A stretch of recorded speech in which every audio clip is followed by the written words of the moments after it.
Sir இப்போ வந்து மெம்பர்ஸை வந்து அலோவ் பண்ணிடுவோம். இனி ஏன்னா அவங்களோட டைம் டைரக்டா அவங்களே ஹேண்ட் ரைஸ் பண்ணட்டும்.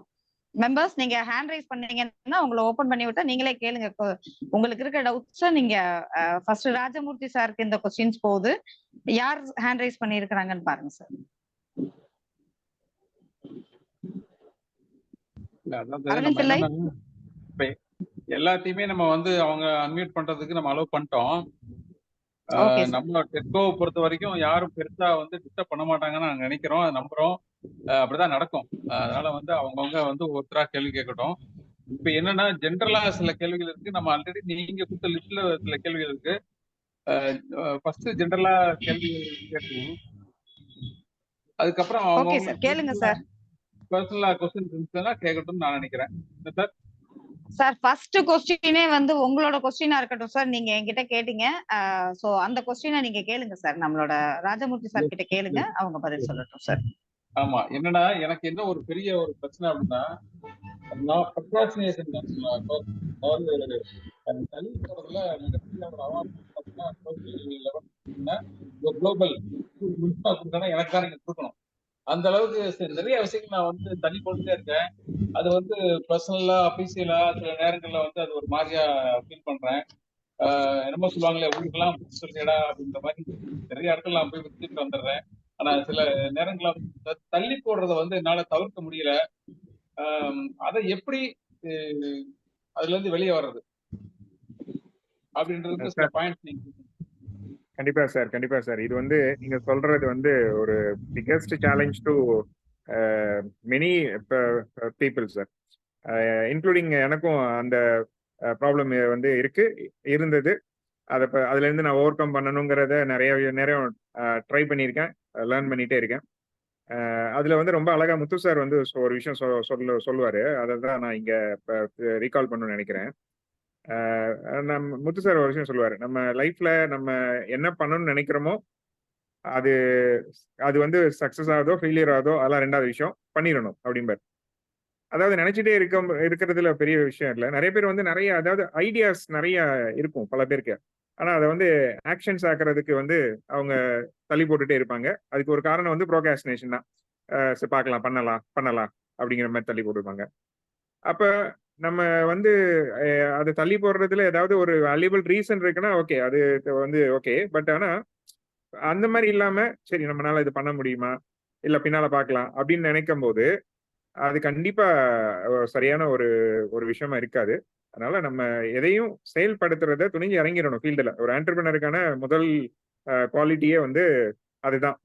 ஸோ இதுல வந்து எப்பவுமே எனக்கு சொல்லிக் கொடுத்த என்னோட மென்டார்ஸ் எல்லாம் சொன்னது என்னன்னா, சக்சஸ் அண்ட் ஃபெயில்யூருங்கிறது நம்ம வந்து ஜெயிச்சிட்டோங்கிறத எதை பேஸ் பண்ணி நீங்க it is not a game. ஒரு ஸ்போர்ட்ல வந்து ஒரு கிரிக்கெட்ல ஒரு ரன் சேஸ் பண்ணிட்டோம்னா ஜெயிச்சிட்டோங்கிற மாதிரி லைஃப்ல எதுவும் அந்த மாதிரி எதுவும் டார்கெட் எதுவும் இருக்குமா அப்படின்னா அப்படி கிடையாது. நம்ம நிறைய ஃபெயில்யூர்ஸ்ங்கிறது, அது ஃபெயில்யூர்ஸ்ங்கிற வார்த்தையே தப்புன்னு நான் நினைக்கிறேன். நிறைய அட்டம் பண்ணுவோம், அதுல நிறைய நம்மளுடைய டார்கெட்டை ரீச் பண்ண முடியாம போவோம். ஆனா அது எல்லாமே நம்மளுக்கான ஒரு லேர்னிங் லெசனா தான் இருக்கும். ஸோ அதனால நம்ம வந்து யோசிக்க வேண்டிய அவசியம் இல்லை.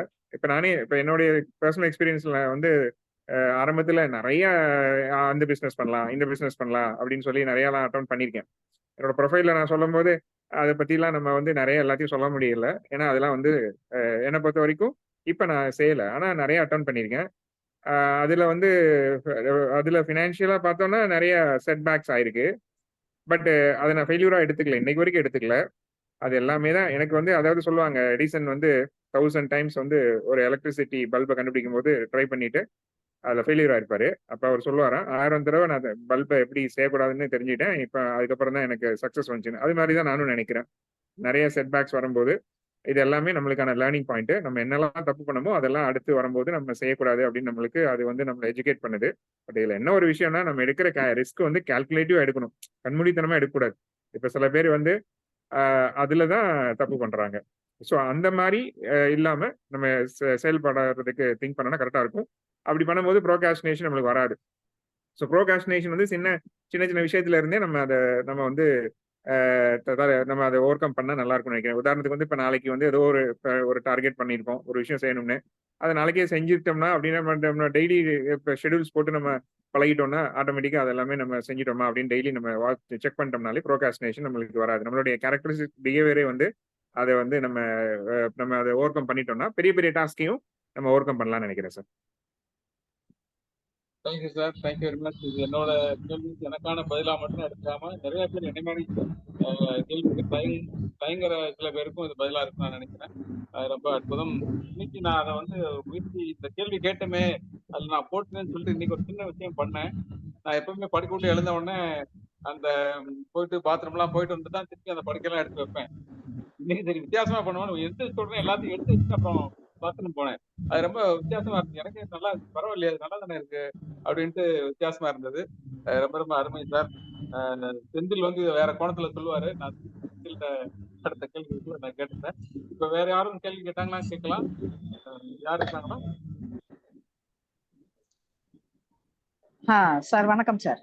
சார் இப்போ நிறைய பேர் வந்து நம்ம இப்ப குரூப்ல போட்டிருந்தோம். அவங்க வந்து கேட்டிருந்தாங்க, எங்களுக்கு எப்படி வந்து இந்த பினான்சியலா வந்து எங்களுக்கு வந்து ஹேண்டில் பண்றது கஷ்டமா இருக்கு, எங்களுக்கு பினான்சியலா ஹேண்டில் பண்ண தெரியல, அது ஒரு விஷயம் சொன்னாங்க. சோ மணி வந்து எப்படி எங்களோட பிசினஸ்க்குள்ள எப்படி கொண்டு வர்றது, அதாவது மணி மேனேஜ்மெண்ட், பினான்சியல் மேனேஜ்மெண்ட்ன்றது வேற, பினான்சியல் டிசிப்ளின்றது வேற, எங்களுக்கு அதை வேறுபடுத்தி பார்த்துக்க தெரியல.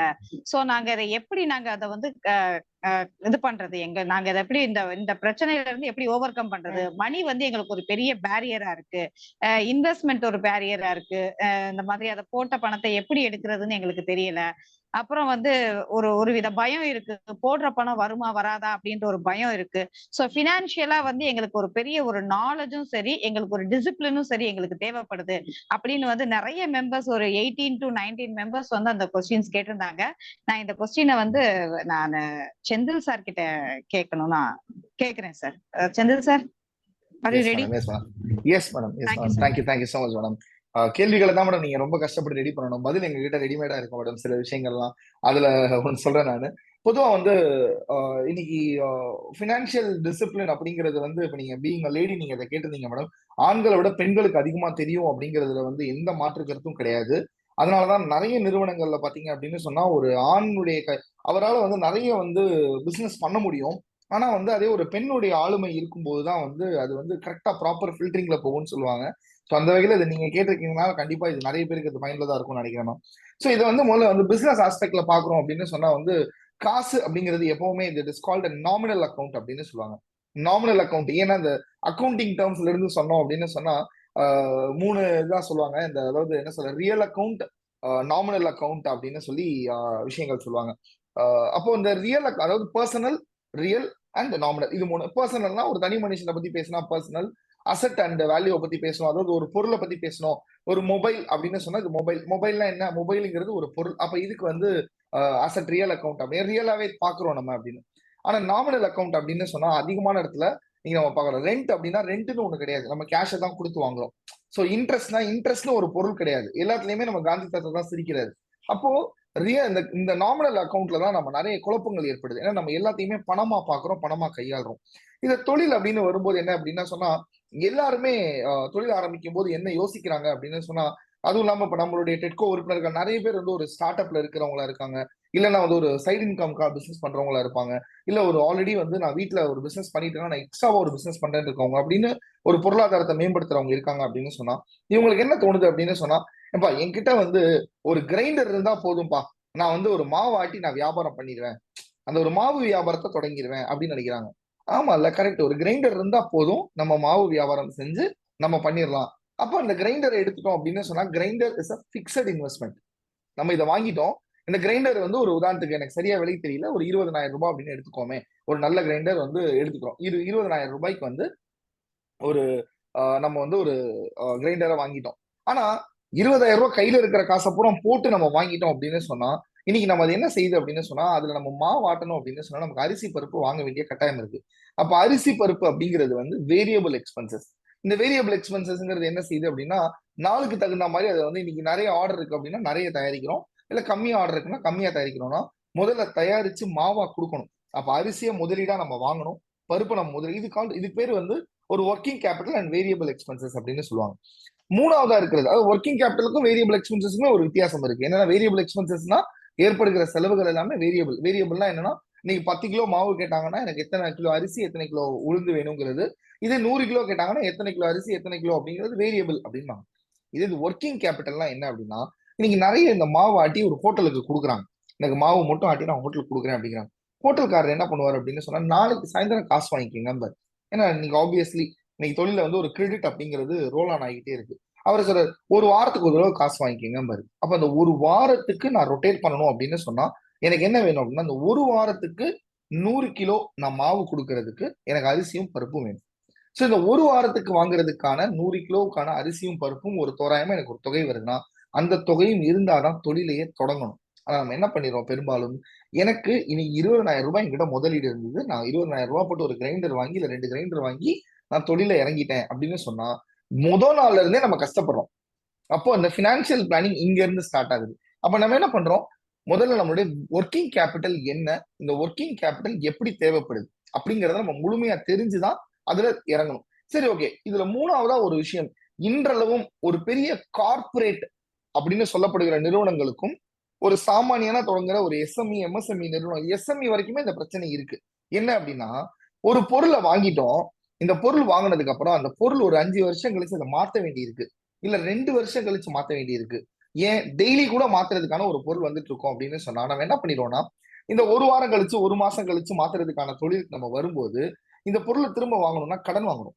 சார் ஒரு 20,000 ரூபாய் போட்டு ஒரு கிரைண்டர் வாங்கினேன் சார். ஆமா, 6 மாசம் உழைச்சிச்சு சார். ஓகே, 6 மாசம் கழிச்சு அடுத்து புதுசு வாங்குறேன், திரும்ப 20,000 ரூபாய் எனக்கு தேவைப்படுது சார், நான் கடன் வாங்குறேன்.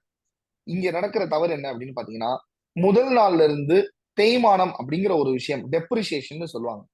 இந்த டெப்ரிசியேஷனை எடுத்து வச்சுக்கிட்டே வந்தாலே நமக்கு என்ன நடக்கும் அப்படின்னு சொன்னா, நமக்கு தெரியுது, அப்பா இந்த இந்த ஒரு லைட் வாங்கியிருக்கோம்ப்பா, இந்த லைட் வந்து இன்னைக்கு சாதாரணமா 1000 ரூபாய் வரைக்கும் வருது ஒரு எல்இடி லைட் அப்படின்னு சொன்னா, இந்த 1000 ரூபாய் லைட் ஒரு வருஷம் தான் வேலை செய்யும். நம்ம கடையில 10 லைட் இருக்கு.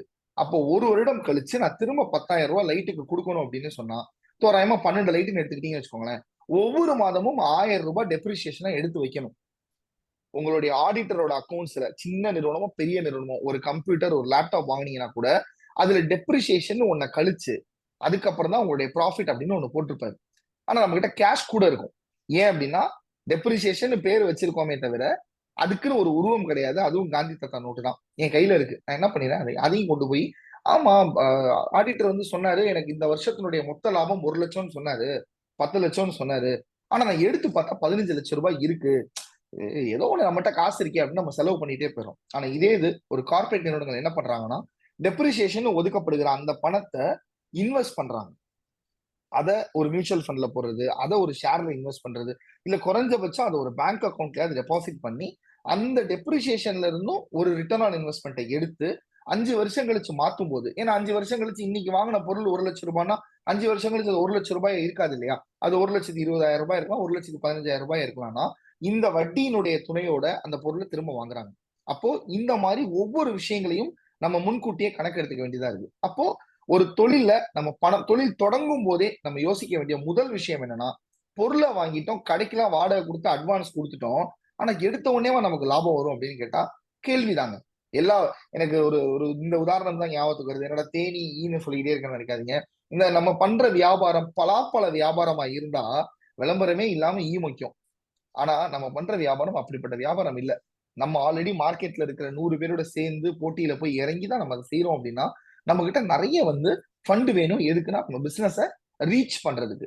ரிலையன்ஸ் எடுத்துக்கிட்டீங்க அப்படின்னு சொன்னா, அகைன் ஒரு பெரிய கம்பெனியோட உதாரணம் சொல்றதுக்காக சொல்றேன். 2013 இருந்து ஊரே டவர் நட்டுக்கிட்டு இருக்கும் போது அவர் பாட்டுக்கு ரோட தோண்டிக்கிட்டே இருந்தாரு. அவர் ஜியோ ஃபைபர் கேபிள கொடுத்துட்டே இருக்காங்க.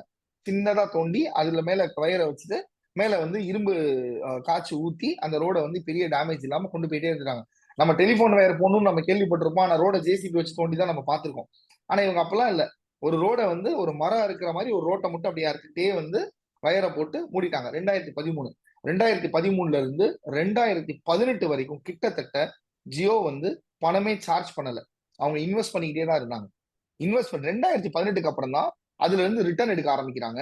அவங்க ரிட்டர்ன் எடுத்த முதல் வருடமே வந்துருச்சான்னு கேட்டா தெரியாது. ஆனா இன்னைக்கு அவங்களோட புக்ஸ் ஆஃப் அக்கௌண்ட்ஸ்ல அவங்க இன்வெஸ்ட் பண்ணதை மீட் பண்ணி எடுத்துட்டேன்னு அவங்க லாஸ்ட் 2023 பினான்சியல் இயர்ல டிக்ளேர் பண்றாங்க. இது எப்படின்னா அவங்க கிட்ட அந்த ஃபண்ட் பிளானிங் ப்ராப்பரா இருந்தது. நம்ம 1000 கோடியில தொழில் பண்றோமா 1000 ரூபாயில தொழில் பண்றோமான்னு முக்கியம் இல்லைங்க. நம்ம இருக்கிற பணத்தை பூரா மொத்தமா தொடச்சு தொழில போட்டுட்டு அதுக்கடுத்து நம்ம வந்து அவசரத்துக்கு பிசினஸ் ரொட்டேஷனுக்கு வேணும்ன்றப்ப நம்ம திரும்ப கடன் வாங்குறோம்னா அது நிச்சயமா வளர்ச்சிக்கு போய் நிக்காது.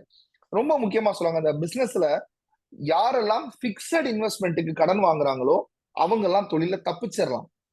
ஆனா யாரு வேரியபிளுக்கே கடன் வாங்குறாங்களோ, வாரம் வாரம் எனக்கு வேணும், மாசம் மாசம் எனக்கு வேணும் வாங்குறோம்னா அதுல உங்களுடைய உழைப்பு பெரும்பாலும் வட்டிக்கும் அடுத்தவர்களுக்கு கொடுக்கறதுக்குமே போயிருமே தவிர அது உங்ககிட்ட இருக்காது. அப்ப பினான்சியல் டிசிப்ளின்னா என்ன?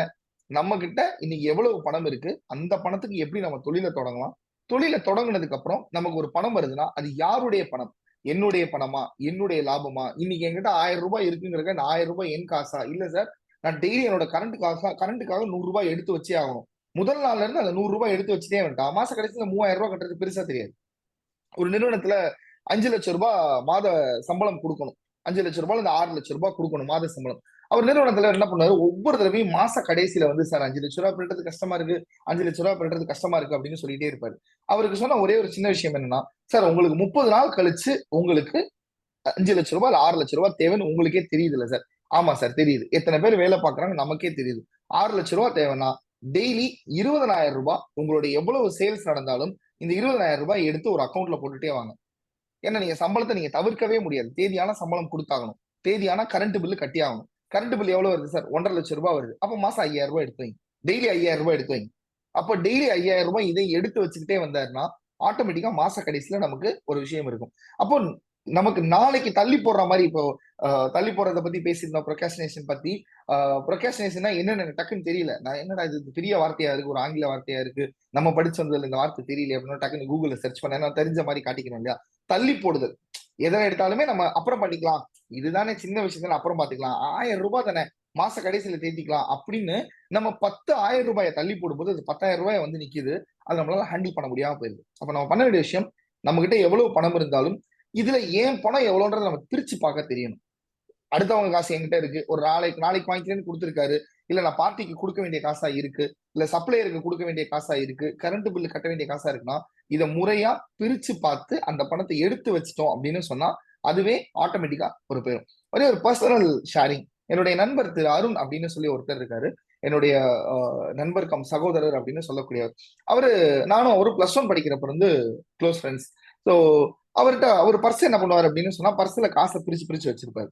திடீர்னு ஒரு நாள் என்ன பண்ணா, ஒரு படத்தோட போஸ்டர், சினிமா படத்தோட போஸ்டர் வந்துருச்சு அப்படின்னு சொன்னா என்ன பண்ணுவாருன்னா, இந்த படத்துக்கு போகணும் அப்படின்னு முடிவு பண்ணிடுவாரு. முடிவு பண்ண உடனே என்ன பண்ணிடுவாரு அப்படின்னு சொன்னா, முதல்ல இந்த படத்துக்கு டிக்கெட் எவ்வளோ, 20 ரூபாய் டிக்கெட். இந்த படம் தீபாவளிக்கு வரப்போகுது. அன்னைக்கெல்லாம் நமக்கு என்ன, இன்னைக்கு ஸ்டூடெண்ட்ஸுக்கு நீங்க கொடுக்குற மாதிரி 100 ரூபாய் 50 ரூபாயமா பாக்கெட் பண்ணி இருக்க போது, 50 பைசா 1 ரூபா தான் அதிகபட்சம் இருக்கும், இல்ல 5 ரூபாய் வரைக்கும் மேக்சிமம் ஏதோ இடத்துல கிடைக்கும் அப்படின்னு சொன்னா அந்த காசை எடுத்து வச்சுக்கிட்டே வருவாரு, ஒரு பர்ஸ்ல ஓரமா எடுத்து வச்சுட்டே வருவாரு. திடீர்னு எனக்கு ஒரு நாள் நான் கூட போயிட்டு இருக்கும்போது, நம்ம ஜிகர்தண்டா சாப்பிடலாமா அப்படின்னு கேட்கிறோம். வேகமா பர்ஸை ஓபன் பண்றாரு, பர்ஸை ஓபன் பண்ணிட்டு ஒரு சைடை மட்டும் எடுத்து ஓபன் பண்ணி பாக்குறாரு. எடுத்து பார்த்தா ஒரு ஜிகர்தண்டா வாங்குறதுக்கு தான் காசு இருக்கு, பாதி பாதி சாப்பிடுவோம் அப்படிங்கிறாரு. நான் உடனே கேட்டேன், இன்னொரு பக்கமும் காசு இருக்குல்ல, அது எடு. இல்ல இது இந்த படத்தை நீயும் நானும் இந்த தேதி பாக்குறதுக்காக நான் வச்சிருக்கேன், இந்த தீபாவளிக்கு வரும்போது. ஏன்னா தீபாவளி அன்னைக்கு திடீர்னு நம்ம போய் 100 ரூபாய் கேட்டு வீட்டுல தர மாட்டாங்க, அப்போ நான் அதுக்காக இந்த பணத்தை ஒதுக்கி வச்சிருக்கேன் அப்படின்னாரு. அப்ப நான் அவர்கிட்ட அவரை உண்மையிலேயே நான் பார்க்கும்போது வந்து அன்னைக்கு தேதிக்கு வந்து உண்மையிலே சொன்ன நம்மளாம் பெரிய அறிவாளின்ற நினைப்புல அவரை போயிட்டு, என்ன இது கையில காசு இருக்கு, ஒரு 10 ரூபாய் எடுத்து ஜிகர்தண்டா சாப்பிட்டா என்ன கெட்டா போச்சு அப்படின்னு தான் நான் அவரை அண்டர் எஸ்டிமேட் பண்ணேன். ஆனா இன்னைக்கு என்னோட லைஃப்ல நான் அதை ஃபாலோ பண்ணிட்டு இருக்கேன். என்னுடைய கால்குலேஷன் அக்கௌண்ட் சீட் இருக்கு அப்படின்னா பேங்க் பேலன்ஸ் எவ்வளோன்றதுக்கு போட்டதுக்கு அப்புறம் எனக்கு எவ்வளவுலாம் கொடுக்கணும் அப்படிங்கறத முன்னாடியே எடுத்து வச்சுட்டு அதுக்கப்புறம் மிச்சம் கடைசி டோட்டல்ல இருக்கும். அது பெரும்பாலும் நெகட்டிவ்ல தான் இருக்கும். அப்படி இருந்தது அப்படின்னு சொன்னா அதை எடுத்துதான் இதுல என்ன செலவு பண்ணலாம், அப்ப எனக்கு இந்த இடத்துல ஷார்டேஜ் ஒரு 1 லட்சம் ரூபாய் இருக்கு, 50,000 ரூபாய் இருக்கு, இது எப்படி ரொட்டேட் பண்ணலாம், அட்வான்ஸா எப்படி பார்க்கலாம், எங்க காஸ்ட் கட்டிங் பண்ணலாம் அப்படிங்கிற திங்கிங்க்கு என்னால போக முடியும். ஸோ பினான்சியல் டிசிப்ளின் அப்படிங்கிறது ஸ்டார்ட்ஸ் ஃப்ரம் யூ. காரணம், எல்லாத்துலயுமே காந்தி தாத்தா சிரிக்கிறாரு, ஆனா நம்மளை தான் கொஞ்சம் அள வைக்கிறாரு. அதனால அவர் சிரிக்கும் போது அவர் சிரிக்கிறதுல இருக்க சூட்சமத்தை தெரிஞ்சு நம்மளும் அதை ஹேண்டில் பண்ணோம்னா நிச்சயமா கேஷ் ஃப்ளோவை ஈஸியா ஹேண்டில் பண்ணலாம். Thank you ma'am, Kaveri ma'am, good question sir. Thank you sir, ரொம்ப அருமையா சொன்னீங்க சார், ரொம்ப ரொம்ப அருமையா இருந்துச்சு சார். டிசிப்ளினுக்கும் அந்த மேனேஜ்மெண்ட்டுக்கும் உள்ள டிஃபரன்ஸை வந்து கரெக்டா எங்களுக்கு சொல்லிட்டீங்க. எப்படி அதை ஹேண்டில் பண்ணணும், எப்படி இந்த ஒரு மாசத்துக்கு தேவையானதை டெய்லி நம்ம எடுத்து வைக்கணும் அப்படின்றதையும் சொல்லியிருக்கீங்க. ரொம்ப நன்றி சார். இப்ப நெக்ஸ்ட் கொஸ்டின்ஸ் வந்து மெம்பர்ஸ் நீங்களே கேட்கலாம். நிறைய பேர் எங்ககிட்டயே நீங்க பர்சனலா பிங்க் பண்றீங்க, நீங்க டைரக்டாவே நீங்க கேட்கலாம் உங்க கொஸ்டின்ஸ். யார் ஹேண்ட் ரைஸ் பண்றீங்களா? மெம்பர்ஸ்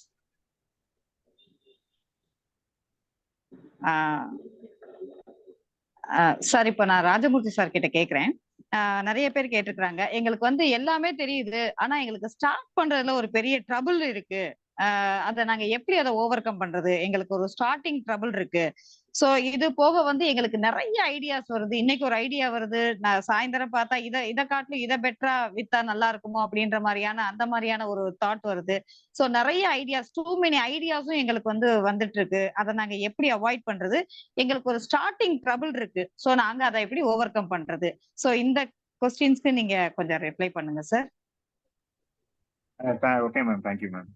ஸோ இப்போ நம்ம பார்த்தோம் அப்படின்னா பொதுவா ஒரு ஒரு ஸ்டார்ட் அப் ஆண்டர்பிரினர் வந்து எப்பவுமே நம்ம ரொம்ப எந்தூசியாஸ்டிக்கா அந்த இருப்போம். அப்ப நம்மளுக்கு நிறைய அப்படின்னு நிறைய நான் சொன்னேன், என்னுடைய ஸ்டார்ட் அப்லயும் அப்படிதான் நிறைய விஷயங்கள் வந்து இது பண்ணா நல்லா இருக்கும், அது பண்ணா நல்லா இருக்கும் அப்படின்னு தோன்ற விஷயத்தெல்லாம் செஞ்சுட்டே இருந்தேன். அது ரைட்டா தப்போ அது வேற விஷயம். பட் ஒரு சிம்பிள் அட்டன் பண்ணிட்டே இருந்தோம். அது எப்படி பண்ணா நல்லதுங்கிறத பின்னாலதான் கத்துக்கிட்டேன். அதாவது நம்மளுக்கு ஒரு ஐடியாஸ் வரும், அதை நமக்கு வந்து வேலிடேட் பண்ணணும். ஸோ இதை வந்து நம்ம எக்ஸிக்யூட் பண்றதுக்கு முன்னாடி அந்த இடத்துலதான் இப்ப நம்மளுக்கு வந்து செந்தில் சார் மாதிரியான சில கன்சல்டன்ஸ் நம்மளுக்கு தேவைப்படுறாங்க. இப்ப நம்ம வந்து அவங்களோட இப்ப டெட்கோ உங்களுக்கு அந்த பெரிய சப்போர்ட்ஸ் கொடுத்துட்டு இருக்கு. இங்க இருக்கிற ஒவ்வொரு மெம்பர்ஸுக்கும் உங்க ஐடியாஸ் நீங்க வேலிடேட் பண்றதுக்கு உங்களுக்கு இங்க நம்மளோட டெட்கோ டீமே நிறைய உங்களுக்கு கைட் பண்ணுவாங்க. இதை செய்யறதுக்கான பாசிபிலிட்டி எந்த அளவுக்கு இருக்கு, அதுல என்ன சேலஞ்சஸ் இருக்குன்னு பார்க்கணும். டூ மெனி ஆஃப் ஐடியாஸும் வந்து என்ன அப்படின்னா நம்மளுக்கு வந்து அது ஒரு நம்மளுக்கு ஒரு ஹடில்ஸா தான் இருக்கும். அதாவது இங்கிலீஷ்ல ஒரு ப்ராவர்ப் சொல்லுவாங்க, சாய்ஸ் மேட் கான்ஃபிளிக்ஸ் அப்படிம்பாங்க. அதாவது எப்பவுமே உங்களுக்கு வந்து அதிகமாக சாய்ஸஸ் இருந்ததுன்னா நீங்க டெசிஷன் எடுக்க மாட்டீங்க. ரொம்ப டெசிஷன் எடுக்கிறதுல தடுமாற்றம் ஏற்படும்.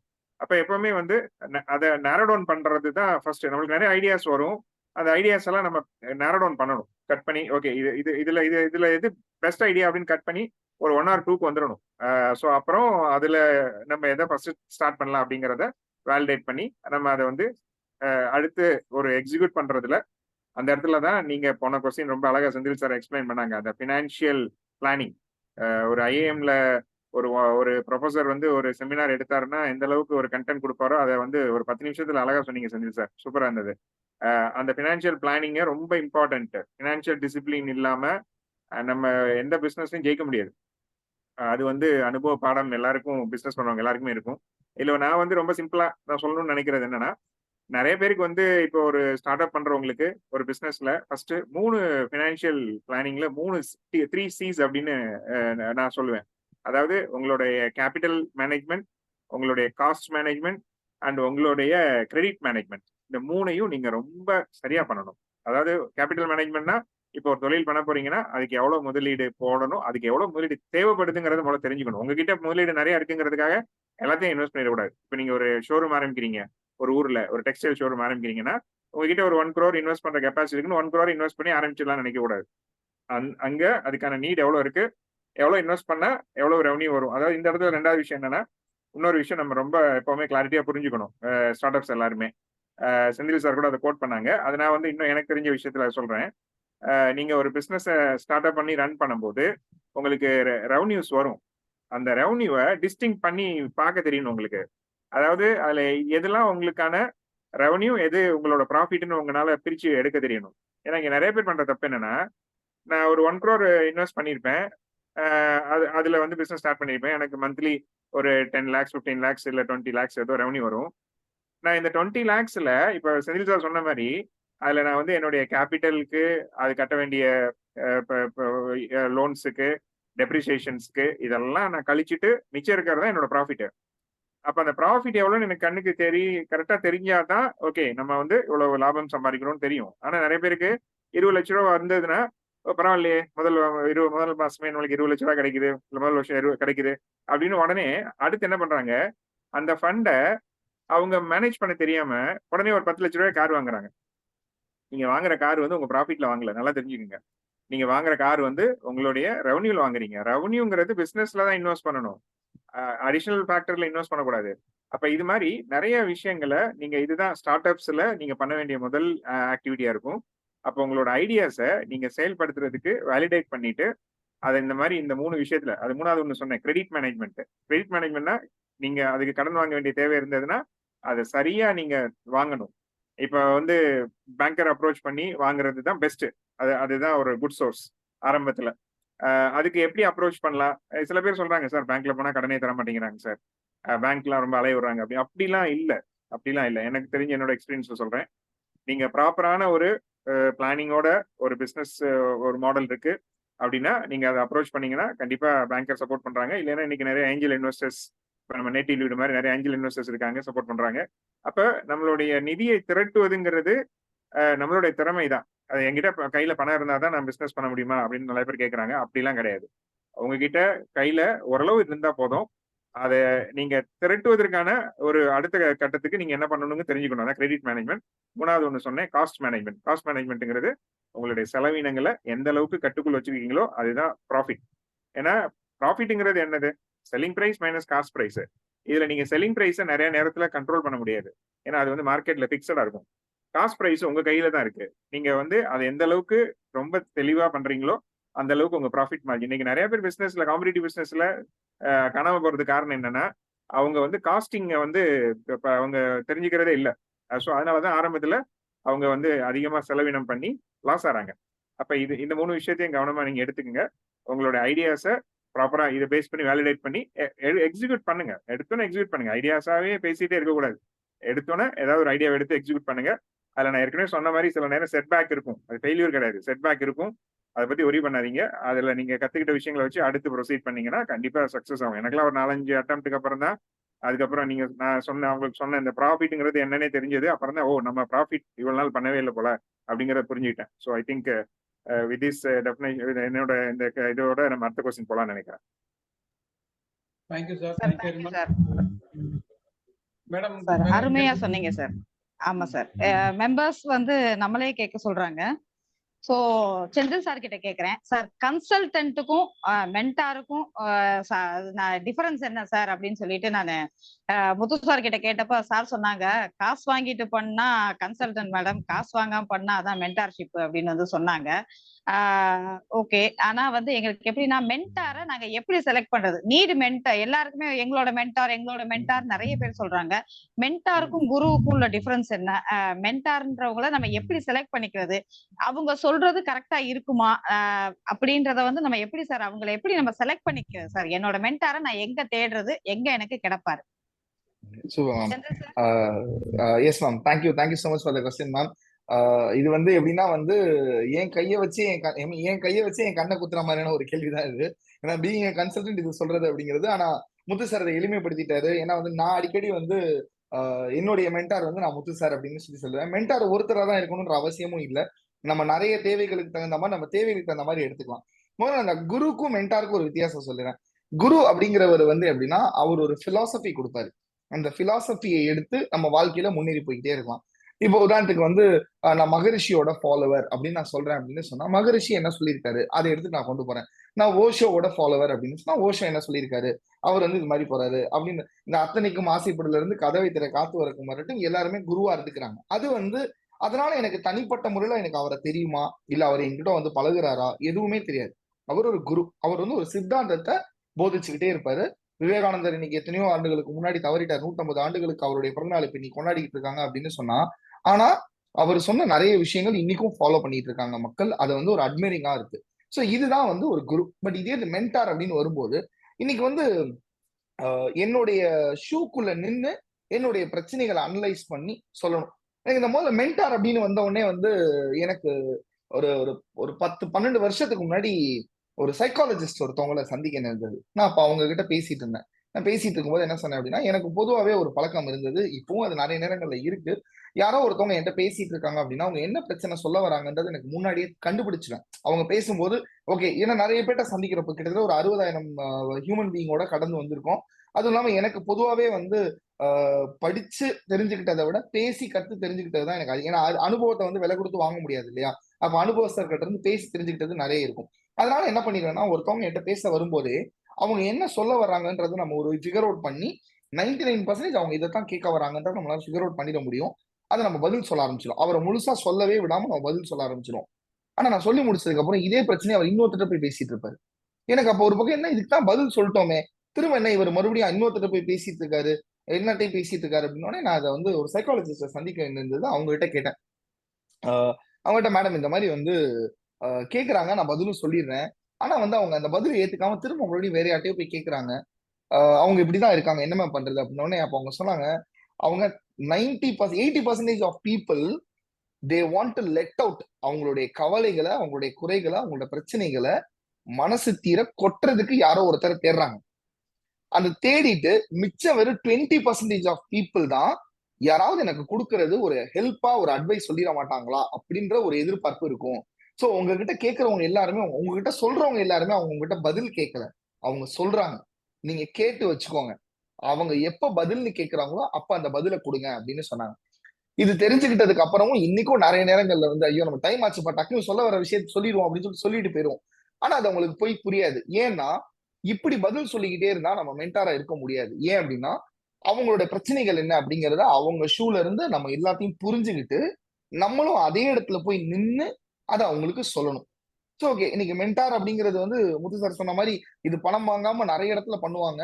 அவங்க மானசீகமா ஏத்துக்கிட்டு அவங்களுக்கு ஏதாவது டவுட்னா ஃபோன் பண்ணி கூப்பிடுறவங்க. இன்னைக்கு வரைக்கும் என்னுடைய ப்ரொஃபசர்ஸ்க்கு நான் ஃபோன் பண்ணி பேசுறேன், சார் என்ன பண்ணலாம் சார், இப்படி இருக்கு சார், இப்படி நம்ம கேட்கிறோம் அப்படின்னா கேட்கிறோம். ஒரு ரிட்டையர்ட் கர்னல் ஒருத்தரோட சந்திச்சேன். ஒரு கடந்த ஒரு வருடம் அவரோட நான் பயணிச்சிருக்கேன், பேசியிருக்கேன். மாதம் ஒரு முறை அவரை சந்திக்கிறதுக்கு வாய்ப்பு கிடைச்சிருக்கு. அவரோட இன்னைக்கும் நாங்க ஒரு தொடர்புல இருக்கோம். இப்படிலாம் பேசுறோம் அப்படின்னு சொன்னா இவங்க எல்லாம் மென்டார்ஸ். இவங்களுக்கு நம்ம எதுவும் பெருசா கொடுக்க முடியாது. ஏன்னா அவங்க ஆல்ரெடி நம்மளுடைய இடத்துக்கு மேல அவங்க இருப்பாங்க, அவங்க ஒரு தொழில இருப்பாங்க. இப்ப நீங்க ராஜமூர்த்தி சார் வந்து இருக்காரு அப்படின்னா நீங்க அவர்கிட்ட போயிட்டு சார் நான் ஒரு 1000 ரூபாய் கொடுக்குறேன் சார், எனக்காக ஒண்ணு நீங்க பேசுங்க சார் அப்படின்னு கேட்டோம் அப்படின்னு சொன்னா அந்த 1000 ரூபாய் பெருசான்னு கேட்டா அவர் கிடையாது. ஏன்னா அவருடைய தொழில் வந்து மென்டாரிங் கிடையாது. அவருடைய தொழில் வேற ஏதோ ஒண்ணு இருக்கும். ஆனா அவங்க நம்மளோட சேர்ந்து பயணிக்கிறவங்க, இந்த சமுதாயம் நல்லா இருக்கணுங்கிற எண்ணத்துல கொடுக்குறவங்க தான் மென்டாரிங். இந்த மென்டாரிங் சொல்றப்ப எப்படி இருக்கும்னா உங்களுடைய ஷூக்குள்ள குரு பொதுவான சித்தாந்தத்தை கொடுப்பாரு. மென்டார் உங்களுடைய இடத்துக்குள்ள வந்து ரைட்டு பாஸ் வந்து நீ இப்படி இருக்காத, நீ இப்படி மாத்தி பண்ணு அப்படின்னு சொல்லுவாரு. ஆனா மென்டாருக்கும் கன்சல்டன்ட்டுக்கும் என்ன வித்தியாசம் வருது அப்படின்னு சொன்னா மென்டார் அப்படிங்கிறவங்க சொல்லிட முடியும். நான் ஆல்ரெடி சொன்ன மாதிரி அவங்க ஆல்ரெடி ஒரு பிசினஸ்ல இருப்பாங்க. அவங்களுக்கு ஆல்ரெடி ஒரு பெரிய ஒரு வேலைகள் இருக்கும். அந்த வேலைகளுக்கு நடுவுல இடையில தான் அவங்களால இந்த மென்டாரிங்க பண்ணவும் முடியும். இப்ப இந்த மென்டாரிங் அவங்க பண்றப்போ வந்து முழு நேர மென்டாரா அவங்க மாறணும்னு ஆசைப்பட்டாங்கன்னா அந்த இடத்துல அவங்க கன்சல்டன்ட்டை தான் மாறி ஆகணும். ஏன் அப்படின்னா அவங்களுக்குன்னு ஒரு, ஏன்னா எல்லாருமே வருமானத்தை நோக்கி தானே ஓடிக்கிட்டு இருக்கோம். இந்த யாரு சிரிச்சாலும் பரவாயில்ல ஆனா காந்தி தாத்தா சிரிக்கிறத பார்க்கணுங்கிற எண்ணம் நம்ம எல்லாத்துக்குமே இருக்கு. வீடு நிறைய இருக்கணும்ன்ற ஆசை இருக்கு அப்படின்னு சொன்னா அப்ப அடுத்தவங்களுக்கு மட்டுமே அட்வைஸ் பண்ணிக்கிட்டே இருந்தோம் அப்படின்னு சொன்னா அது வேலைக்கும் ஆகாது. இன்னைக்கு அப்படி போனாலும் மடம் ஆரம்பிச்சு தொழிலாவும் நான் மாறிடுது. அப்படி இருக்கும்போது நம்ம என்ன பண்ணோம்னா ஒரு கன்சல்டன்டா வரும்போது ஒரு அட்வைஸா மட்டும் த்ரோ பண்ணாம, ஒரு ஐடியாவா மட்டும் த்ரோ பண்ணாம, இந்த ஐடியா எந்தெந்த விதத்துல எல்லாம் அதை செயலாக்கம் பண்ண முடியும், இப்படி செயலாக்கம் பண்ணா என்னென்ன பிரச்சனைகள் வரும்னு சொல்லி கூடவே இந்த ஹேண்ட் ஹோல்ட் பண்ணுவார்.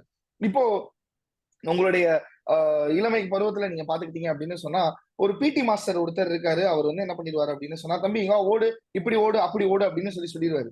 அவர் இன்னைக்குமே வந்து சார் அவர் ஓட சொன்னனாலதான் சார் நான் ஓடினேன், நீங்க அத்லெட்டா இருக்கேன் அப்படின்னு சொல்லலாம். ஆனா அந்த பிடி மாஸ்டர் நம்மளுடைய நலம் விரும்பியா இருப்பார், ஒரு மென்டாரா இருப்பாரு. ஆனா அதுக்கப்புறம் அவர் ஒரு கோச் எடுத்திருப்பாரு. அந்த கோச் சொல்லுவாரு ஓகே நீ இவ்வளவு சாப்பிடு, இந்த இடத்துல ஓடு, இந்த நேரத்துல ஓடு, உன்னுடைய வேகத்தை இப்படி அதிகரி, உயரம் வரும்போது உன்னுடைய அதாவது ஏத்தம் வரும்போது இப்படி ஓடு, முன்னாடி குனிஞ்சுக்கோ, பின்னாடி சாஞ்சுக்க அப்படின்னு சொல்லி அவர் கலைகளை எல்லாம் சொல்லி தருவார். நுணுப்பங்களை அந்த நுட்பங்களை சொல்லி தருவார் இல்லையா, நுணுக்கமான நுட்பங்களை சொல்லி தருவார் இல்லையா. அவரு தான் ஒரு கோச்சா ஒரு கன்சல்டன்டா இருக்காங்க. சோ நீங்க மென்டாருமே ஃபுல் டைமா அவர் பண்ணணும்னு முடிவு பண்ணிட்டாரு அப்படின்னு சொன்னா ஒண்ணு அவர் தன்னுடைய சொந்த தொழில பூரா துறந்துட்டு, இல்ல அவரு வந்து இனிமே எங்கேயுமே பிசினஸுக்கு போகல அப்படின்னு சொல்லிட்டு தான் இருக்க முடியுமே தவிர ஃபுல் டைமா மென்டாரா ஒருத்தரால நீங்க இருக்கிறதுங்கிறதும் கிட்டத்தட்ட அசாத்தியமான ஒரு விஷயமா தான் இருக்கு. அப்படி தப்பி தவறி இருந்தா நம்ம முத்து சார் மாதிரி யாரோ ஒருத்தர் இருக்கலாம். பட் அப்படி இல்லை அப்படின்னு சொன்னா அவங்க கன்சல்டன்ஸா மாறி அவங்களுக்கு என்னென்ன ஹேண்ட் ஹோல்ட்ஸ் பண்ண முடியும். இன்னைக்கு நம்மளே பேசிட்டு இருக்கோம், திடீர்னு நம்ம பேசிட்டு இருக்கிறவங்க ஒரு ஆடியன்ஸ் சார் இந்த கதையெல்லாம் கேட்கறதுக்கு நல்லா தான் சார் இருக்கு, தேனிங்கிறீங்க ஈங்கிறீங்க, இதெல்லாம் கேட்கறதுக்கு நல்லா இருக்கு. ஆனா இது எப்படி சார் என்னோட இடத்துக்கு போய் நின்று பார்த்தா எனக்கு எவ்வளவு பிரச்சனை இருக்கு தெரியுமா அப்படின்னு சொல்லுவாங்க இல்லையா. அவங்கள கைப்பிடிச்சு கூட்டிட்டு போறதுக்கான ஒரு செயல்களை தான் ஒரு கன்சல்டன்ட் செய்ய முடியும். சோ இதுதான் எனக்கு தெரிஞ்ச ஒரு வித்தியாசமா நான் சொல்றேன். சோ குரு சித்தாந்தத்தை போதிப்பவர், அந்த சித்தாந்தத்தை நீங்க ஏத்துக்கணும். உங்களுக்கு அது பொருந்துமா இல்லையாங்கிறத அவர் கேட்க மாட்டாரு. அவர் பொதுவான ஒரு சித்தாந்தத்தை வச்சிருப்பாரு. அந்த சித்தாந்தத்துக்குள்ள நீங்க நம்மள அதுல வந்து அர்ப்பணிச்சுக்கலாம். மென்டார் அப்படிங்கிறவரு உங்களுடைய கஷ்ட காலம் இருக்கும்போது சரி, உங்களுடைய செயல்பாடுகள் இருக்கும் சரி, பணம் இல்லாம உங்களுக்கு ஒரு உதவக்கூடியவர். அவர் உங்களுடைய வெல் விஷரா இருப்பாரு ஃபார் த லைஃப். அண்ட் அடுத்ததா இருக்கிறதுங்கிறது வந்து நம்மளுடைய கன்சல்டன்ட் ஆர் கோச் அப்படின்னு எடுத்துக்கிட்டோம் அப்படின்னா இவங்க எல்லாம் எப்படி இருப்பாங்க அப்படின்னு சொன்னா அவங்க இன்னைக்கு அவங்களுடைய தொழிலாவே இது இருக்கும். ஏன்னா எனக்கு இதுதான் தெரியும், நான் இதை பண்றேன்ப்பா அப்படின்னு சொல்லி வந்து அதை வந்து அனலைஸ் பண்ணி வெறும் ஒரு ஐடியாவை மட்டும் த்ரோ பண்ணாம, ஐடியாவுக்கும் ஸ்ட்ராட்டஜிக்கும் ஒரு பெரிய வித்தியாசம் இருக்கு. ஐடியாங்கிறது அப்படி பண்ணிருக்கலாம்ப்பா நீ, இப்படி பண்ணிருக்கலாம்ப்பா நீ அப்படின்னு யாரோ ஒருத்தர் சொன்னா அது ஐடியா. ஆனா இதே இது ஸ்ட்ராட்டஜினா இதை எப்படி செய்யணும் அப்படிங்கிறத அவருடைய சூழலுக்கு ஏத்த மாதிரி சொல்லி அதை கொண்டு வரதுதான் ஸ்ட்ராட்டஜி. சோ இது எல்லாமே செஞ்சு 100 கிலோ இருக்கிறவர் 60 கிலோ ஆகணும்னு ஆசைப்படுறாரா, இல்ல 65 கிலோ இருக்கிறவர் 60 கிலோ ஆகணும்னு ஆசைப்படுறாராங்கிறத பொறுத்துதான் அந்த 60 கிலோங்கிற கோல் வந்து செயல்பாடுகள் மாறுபடுது. இன்னைக்கு திடீர்னு வந்து என்னுடைய பேங்க் பேலன்ஸ் வந்து ஐ மீன் இல்ல சார் எனக்கு கிரெடிட் மட்டும் 2 கோடி ரூபாய் இருக்கு, நான் பிசினஸ் எப்படி டெவலப் பண்ணணும்னு ஒருத்தர் கேட்கிறாரு அப்படின்னு சொன்னா அவருடைய கேஷ் ஃப்ளோ மேனேஜ்மெண்ட்டே தனி. ஆனா இல்ல சார் என் பேங்க்ல ஒரு 1 கோடி ரூபாய் இருக்கு சார், நான் எப்படி ஹேண்டில் பண்ணணும்னு நினைக்கிறாருன்னா அவருடைய பேங்க் பேலன்ஸ் தனி. இதை தான் சொன்னேன், 100 கிலோ இருக்கிறவருடைய கோல் 60 கிலோவா மாறணும்னு நினைக்கிறாருன்னா அவருடைய செயல்பாடுகள் வேலைப்பாடுகள்லாம் வேற. இதை அறிஞ்சு சொல்லி தரவர் தான் ஒரு கன்சல்டன்டாவும் கோச்சாவும் இருப்பாங்க. Thank you ma'am. Super sir, excellent excellent. அருமை சார். ரவிராஜு சார் நீங்க கேட்கலாம். அன்மியூட் பண்ணிக்கோங்க. ரவிராஜுன்னு சொல்லிட்டு ஹேண்ட் ரைஸ் பண்ணிருக்காங்க சார். ராஜமூர்த்தி சார் கிட்ட கேட்கணும். ராஜமூர்த்தி சார் சொல்லுவாங்க. ஓகே, வணக்கம் சார். சார் வணக்கம். வணக்கம் சார். சார் வணக்கம் சார். வணக்கம் சார். சார் எனக்கு ஒரு 3 கொஸ்டின் இருக்கு. கொஞ்சம் ஆக்சுவலா I can't say this is related to financial support. Just I am asking you please கிளாரிஃபையா. 3 கொஸ்டின். நம்பர் 1, நான் வந்து இப்போ ஒர்க் பண்ணிட்டு இருக்கேங்க. ஸோ ஃபியூச்சர்ல வந்து நான் பிஸ்னஸ் பண்ணணும் அப்படின்னு சொல்லி நினைக்கிறேன்னா நான் இப்போ ஒர்க் பண்றத ரிசைன் பண்ணிக்கலாமா, இல்லை வந்து ரிசைன் பண்ணிட்டு பிஸ்னஸ்க்கு இறங்கலாமா, இல்லை எனக்கு இந்த ஆப்பர்ச்சுனிட்டி வர்றப்ப சப்போஸ் என்னால் வந்து ஒர்க் பண்ணிட்டு இருக்கிற இடத்துல ஒரு ப்ராப்ளம் இல்லை வந்து ஒரு ரிசைன் பண்ண வேண்டிய சுச்சுவேஷனுங்கிற அந்த டைம்ல பிஸ்னஸ் பண்ணலாமா? நம்பர் 1. நம்பர் 2, ஓகே நான் இப்போ என்னோட அமௌண்ட் நான் எவ்ரி மந்த் இன்வெஸ்ட் பண்ண முடியும் அப்படின்னு சொல்லி சொன்னேன்னா எதுல இன்வெஸ்ட் பண்ணலாம்? ஸோ நான் ஃபியூச்சர்ல நான் பிசினஸ் பண்றப்ப எனக்கு வந்து ஒரு கேபிட்டல் கிடைக்கும். ஸோ எது பெஸ்ட், லேண்டா கோல்டா இல்லை வந்து ஷேர் மார்க்கெட்ல இறங்கலாமா, எதுல பண்ணலாம்? நம்பர் 3, சர்வீஸ் இண்டஸ்ட்ரி பெஸ்டா இல்லை மேனுஃபேக்சரிங் இண்டஸ்ட்ரி பெஸ்டா சார்? சார் இதுக்கு 2 பேருமே ஆன்சர் பண்றோம் சார், எங்களுக்கு தெரிஞ்ச பெர்செப்ஷன்ல இருந்து.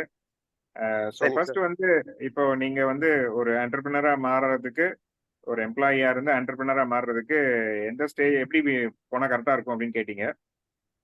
என்னுடைய அனுபவத்துல நானும் I started my career as an employee sir.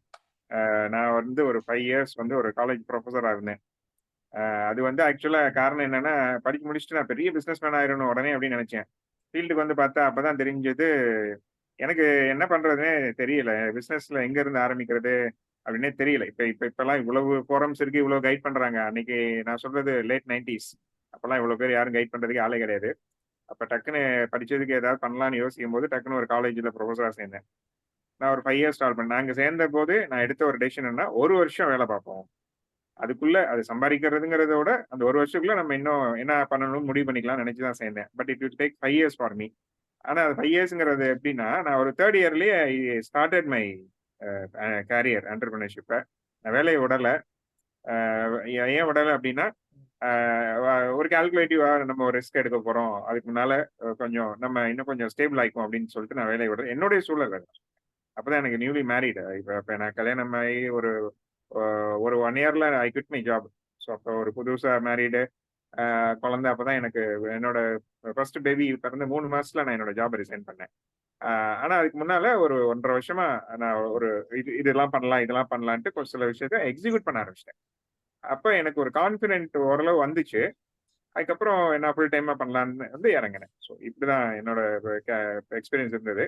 So உங்களுக்கு இப்போ பொசிஷன் என்னன்னு எனக்கு தெரியல, உங்களோட commitment of the family situation அதெல்லாம் தெரியல. உங்களுக்கு எடுத்தோன்னே நம்ம உடனே வேலையை விட்டுட்டு உடனே ஃபுல் டைம் ஆரம்பிக்கணும் அப்படின்னு தேவையில்லை சார். நீங்க கொஞ்சம் கொஞ்சமாவே கிராஜுவலாவே போகலாம். ஸோ நீங்க உங்களுக்கு ஒரு நீட் இது உங்களுக்கே வரும். அதாவது நம்ம வந்து நீ ஜாபை வந்து விட்டுட்டு ஃபுல் டைம் பிசினஸ் பண்ணாதான் அந்த பிசினஸை நம்ம எக்ஸ்பேண்ட் பண்ண முடியும், ஸ்கேல் அப் பண்ண முடியும், க்ரோ பண்ண முடியும் அப்படின்னு ஒரு தேவை வரும். அந்த நேரத்துல தைரியமா வேலையை விட்டுருங்க சார். ஒன்றும் தப்பு கிடையாது. நிறைய பேர் அந்த இடத்துல டெசிஷன் எடுக்க மாட்டேங்கிறாங்க. நிறைய பேர் என்ன டெசிஷன் பயந்து நம்ம பின் வாங்கிறோம். ஓகே நம்மளால முடியுமா அப்படின்னு பின்வாங்கிறோம். அந்த அந்த தைரியத்தை வர்றதுக்கு தான் நான் அந்த டைம் எடுத்துக்க சொல்றேன். அது நீங்க கொஞ்சம் டைம் எடுத்துட்டு பண்ணுங்க சார். அதுக்கப்புறம் இன்வெஸ்ட்மெண்ட் பத்தி நீங்க சொன்னீங்க. நீங்க என்ன பிசினஸ்க்காக அதை பண்ண போறீங்க அப்படின்னு கேபிட்டல் எனக்கு தெரியல. அப்புறம் நீங்க அந்த இது கேட்டீங்க. இப்ப நம்ம கோல்டுல பண்ணலாமா, எதுல பண்ணலாம் நம்மளுடைய இது அப்படின்னு. ஸோ ஒரு லாங் டேர்மா பார்த்தா எல்லாமே இன்னைக்கு வந்து பாத்தீங்கன்னா லேண்ட்ல இன்வெஸ்ட் பண்றது, கோல்டுல இன்வெஸ்ட் பண்றது, மியூச்சுவல் ஃபண்ட்ல பண்றது எல்லாமே வந்து கரெக்டா நம்ம பண்ணும்போது பெனிஃபிஷியலா தான் சார் இருக்கு. அதுல வந்து நீங்க ப்ராப்பரா இப்ப கோல்டுன்னு பாத்தீங்கன்னா ஒரு ஏதோ ஒரு சிஏஜிஏ போட்டிருந்தாங்க, நான் பார்த்தேன். ஒரு 13.5 சம்திங் ஏதோ ரேஷியோல கோல்டு போயிட்டு இருக்கு. கோல்டோட மியூச்சுவல் ஃபண்டு ஜாஸ்தியா வருது அப்படின்னு ஒரு கன்சல்டன்ட் எனக்கு சொன்னார். பட் ஆனா மியூச்சுவல் ஃபண்டை பத்தி எனக்கு உண்மையிலே ஐடியாஸ் பெருசா இல்ல. ஆனா அவர் என்கிட்ட வந்து சஜஸ்ட் பண்ணிட்டே இருக்காரு, மியூச்சுவல் ஃபண்ட் போங்க, உங்களுக்கு கோல்டோட அதுல அதிக ரிட்டர்ன்ஸ் வரும் அப்படின்னு அவர் நிறைய அதுக்கு டேட்டாலாம் என்கிட்ட காமிச்சாரு. நான் கூட அதை ட்ரை பண்ணலாம் நினைச்சிட்டு இருக்கேன். இனிமேல் தான் அதை பண்ண போறேன். பண்ணிட்டு என்னோட எக்ஸ்பீரியன்ஸ் சொல்றேன் சார். ஆனா நான் அதுல இப்ப லேர்ன் பண்ணதுல அது இன்னும் பெட்டரா இருக்குன்னு சொல்றாங்க. ஆனா அதுல சரியா நம்ம பண்ணணும்னு நினைக்கிறேன். அது நம்ம பாட்டுக்கு ஏதோ ஒரு இதுல பண்ணிடக்கூடாது. லேண்டில் நான் நிறைய இன்வெஸ்ட் பண்ணோம் என்னுடைய இதுல. அது எனக்கு நல்ல ரிட்டர்ன்ஸ் கொடுத்தது லேண்டு. ஆனா நம்ம ப்ராப்பரா அது வந்து லிட்டிகேஷன் இல்லாம சரியான லேண்டா இருக்கணும், சரியான இடத்துல இன்வெஸ்ட் பண்ணணும். அது கண்டிப்பா மல்டிபிளா நல்ல ஒரு ரிட்டர்ன்ஸ் கொடுக்குது சார். ஸோ இது மூணுமே பெனிஃபிஷியலா இருக்கும். பட் கேர் பண்ணி ப்ராப்பரா பண்ணுங்க சார். ஐ திங்க் ஃபர்தரா இந்த கொஸ்டின் செந்தில் சார் இன்னும் எலாபரேட் பண்ணுவாங்கன்னு நினைக்கிறேன். Senthil sir please sir. Thank you sir, thank you so much sir. நீங்க ரவிராஜ் சார், நீங்க கேட்டிருந்த கேள்வி வந்து இந்த நீங்களும் எல்லாம் ஒரு கோடியில 14வது கேள்விக்கான பதில் என்ன அப்படின்னு கேட்ட மாதிரி இருக்கிறது. ஏன்னா இது வந்து நிறைய ஸ்டெப் பை ஸ்டெப் நம்ம கேள்விகளுக்குள்ள வரணும். ஆனா இருந்தாலும் பொதுவான ஆன்சர்ஸ் தான் இப்ப நம்ம இந்த இடத்துல கொடுக்க முடியாது. உங்களுடைய சார் சொன்ன மாதிரி பிசினஸ்ல இருந்து பார்க்க முடியாது அப்படின்றப்போ, நானும் ஒரு எம்ப்ளாயா இருந்து ஆண்டர்பனரா வந்தவன் சார். ஸோ என்னுடைய பிசினஸை பொறுத்த வரைக்கும் நான் ஒரு ஃபர்ஸ்ட் டைம் ஆண்டர்பனரா தான் இருக்கேன், ஃபர்ஸ்ட் ஜெனரேஷன் ஆண்டர்பனரா தான் இருக்கேன். நான் எப்படி ஒரு ஆண்டர்பனரா வந்தேன் அப்படின்னு சொன்னா, முதல்ல எல்லா ஆண்டர்பனருக்குமே எம்ப்ளாயியா இருந்து ஆண்டர்பனரா மாறுறவங்களுக்கு எல்லாத்துக்குமே இருக்கிற முதல் விஷயம் என்ன அப்படின்னு சொன்னா சர்வைவல் சார். இன்னைக்கு எனக்கு வந்து ஒரு உதாரணத்துக்கு நான் 50,000 ரூபாய் சம்பளத்துல, இப்ப நீங்க எவ்வளவு சம்பளம் வாங்கிட்டு இருக்கீங்கன்னு தெரியல. உதாரணத்துக்கு நீங்க வந்து ஒரு 2 லட்சம் ரூபாய் சம்பளத்துல நீங்க இருக்கீங்க அப்படின்னா, இந்த 2 லட்சம் ரூபாய் சம்பளத்துல இருந்து உங்கள்கிட்ட மாதம் சர்ப்ளஸ் இருந்திருக்கும். நீங்க அதை சேவிங்ஸா வச்சிருந்திருப்பீங்க. உங்ககிட்ட நீங்க 2 லட்சம் ரூபாய் சம்பளம் வாங்கக்கூடிய ஒருத்தருடைய பேங்க் பேலன்ஸ் ஒரு 20 லட்சம் ரூபாய் இருக்கலாம். இல்ல உங்ககிட்ட ஒரு ப்ராப்பர்ட்டிஸ் அசெட்னு இருக்கலாம். அப்ப நீங்க மூவ் பண்ற மெத்தட் வேற. இதே இது நீங்க மாசமே 25,000 தான் சம்பளம் வாங்குற ஒருத்தர் இருக்காரு, அவருடைய மூவ்மெண்ட் வேறையா இருக்கும். ஆனா 2 பேருமே பண்ண வேண்டிய விஷயம், நான் எடுத்த உடனே ஒரு ஆன்சர் பண்ணேன். ஏன்னா காவிரி மேடம் எனக்கு ஃபினான்ஸியா தான் பதிவு பண்ணியிருந்தாங்கன்றதுனால நான் அந்த ஆஸ்பெக்ட்ல நான் முதல்ல உங்களுக்கு ஒரு ஆன்சர் கொடுத்தேன். என்ன அப்படின்னா, நீங்க என்ன தொழில் செய்ய போறீங்கன்றதை தீர்மானிக்கணும் சார். இங்க பெரும்பாலும் வந்து கையில காசு இருக்குன்னு தொழில் பண்றவங்க எல்லாம் ஜெயிக்கிறது இல்லை சார். நல்லா தெரிஞ்சுக்கோங்க. என்கிட்ட காசு இருக்கு, நான் பாட்டுக்கு போறேன்ப்பா, எனக்கு காசு இருக்கு, நான் ஒரு தொழில் பண்றேன் அப்படின்னா ஜெயிக்கிறது இல்லை. இல்ல எனக்கு இதுதான் பிடிக்கும் அப்படின்னு செஞ்சாலும் செய்யறது. இப்போ உதாரணத்துக்கு எனக்கு வந்து உதாரணத்துக்கு ஒரு நல்ல நான் வெஜிடேரியன் சாப்பிடக்கூடிய ஒரு பர்சன். ஆனா நான் இருக்கிற ஏரியா வந்து கோயில் ஏரியா. நான் போய் கறிக்கடை வைக்க போறேன் அப்படின்னு சொன்னா, எனக்கு பிடிச்சதான் நான் செய்வேன் அப்படின்னு சொன்னா வியாபாரம் நடக்காது. அப்போ நீங்க பிசினஸ்குள்ள போறதுக்கு முன்னாடி முதல்ல யோசிக்க வேண்டிய விஷயம் என்னன்னா, நீங்க மார்க்கெட்ல ஒரு கேப் கண்டுபிடிங்க. இந்த கேப் வந்து அந்த மார்க்கெட்ல இருக்கிற மக்களுக்கு ஒரு பெயினா இருக்கும். அந்த பெயினை ஃபீல் பண்ணுங்க. அது பெயின் தானான்றதை உறுதிப்படுத்திக்கோங்க. அதுக்கு அடுத்து இதை பிசினஸா நான் பண்ண போறேன் அப்படின்னு சொன்னா, அதுக்கு என்ன ஃபண்டு தேவைப்படுங்கிறத பாருங்க. அந்த ஃபண்டை எப்படி ஜென்ரேட் பண்றதுங்கிறத பாருங்க. ஸோ பிசினஸ்ங்கிறது ஒரு ரிவர்ஸ் ப்ராசஸ் தான். கையில காசு இருக்குன்னு தொழில் பண்றதுங்கிறப்ப விட, என்கிட்ட காசு இருக்கு ஆனா எடுத்தோடனே போயிட்டு, இப்ப நீங்க சார் வந்து குளோபல் ஸ்கூல் வச்சிருக்காங்க, நானும் ஒரு ஸ்கூல் ஆரம்பிக்க போறேன் அப்படின்னு போயிட்டேன்னா, இன்னைக்கு இறங்கி நான் நாளைக்கு ஸ்கூல் ஆரம்பிக்க முடியாது. அப்ப நம்ம என்ன பண்ணணும், போல இங்க ஸ்கூலுக்கான தேவை இருக்கா, இல்ல அப்படி இருந்தா இருக்கிற ஸ்கூலுக்கும் இந்த இதுக்கும் நான் என்ன டிஃபரன்ஷியேட் பண்ண போறேன் சார். ராஜமூர்த்தி சார் உங்க உதாரணமே தான் சார் சொல்லிக்கிட்டு இருக்கேன், தவறா எடுத்துக்காதீங்க. ஸோ அப்போ வந்து ஆல்ரெடி நிறைய ஸ்கூல் இருக்கே, இதுக்கும் என்ன வித்தியாசம். இன்னைக்கு ஒரு ஹோட்டல் எடுத்துக்கோமே, இன்னைக்கு ஊருப்புறம் ஹோட்டல் இருக்கு, நான் என்ன வித்தியாசப்படுத்தி தர போறேன். அப்போ அந்த இடத்துல அந்த வித்தியாசம்னா அந்த இடத்துல ஒரு விலை போறக்கூடிய ஒரு விஷயமா இருக்கும். அப்போ மார்க்கெட்டோட கேப்பை கண்டுபிடிச்சு, அந்த கேப் வந்து ஒரு பெயினா இருக்குன்னு தெரிஞ்சா, இந்த பெயின் எவ்வளவு நாளைக்கு இருக்கும், ஒரு லாங் டேர்ம் இருக்குமா இல்ல ஷார்ட் டேர்ம் இருக்குமான்னு தெரிஞ்சு, லாங் டேர்ம்னா நீங்க பிக்சட் இன்வெஸ்ட்மெண்ட் நிறைய போலாம். இல்ல இந்த பெயின் கொஞ்ச நாளைக்கு தான்ப்பா இருக்கும், இந்த மழை காலம் முடிஞ்சோன்னா இந்த வழி போயிடும் அப்படின்னு சொன்னா, அப்ப அது சீசனல் பிசினஸா இருக்குன்னா நீங்க பெரிய பிக்சட் இன்வெஸ்ட்மெண்ட் போட முடியாது. நீங்க மினிமம் இன்வெஸ்ட்மெண்ட் தான் போட முடியும். ஸோ அப்படித்தான் நீங்க ஒரு தொழிலுக்குள்ள வர முடியும். ஸோ இன்னைக்கு நீங்க ஒரு தொழில் பண்ணிட்டு இருக்க, ஒரு எம்ப்ளாய்மெண்ட்ல இருக்கீங்க, ஆண்டர்பிரனர் ஆகணும் அப்படிங்கிறது, ஆண்டர்பிரனர் ஆகணுங்கிறதுக்காக மட்டுமே ஒருத்தர் ஆண்டர்பிரனர் ஆயிட முடியாது.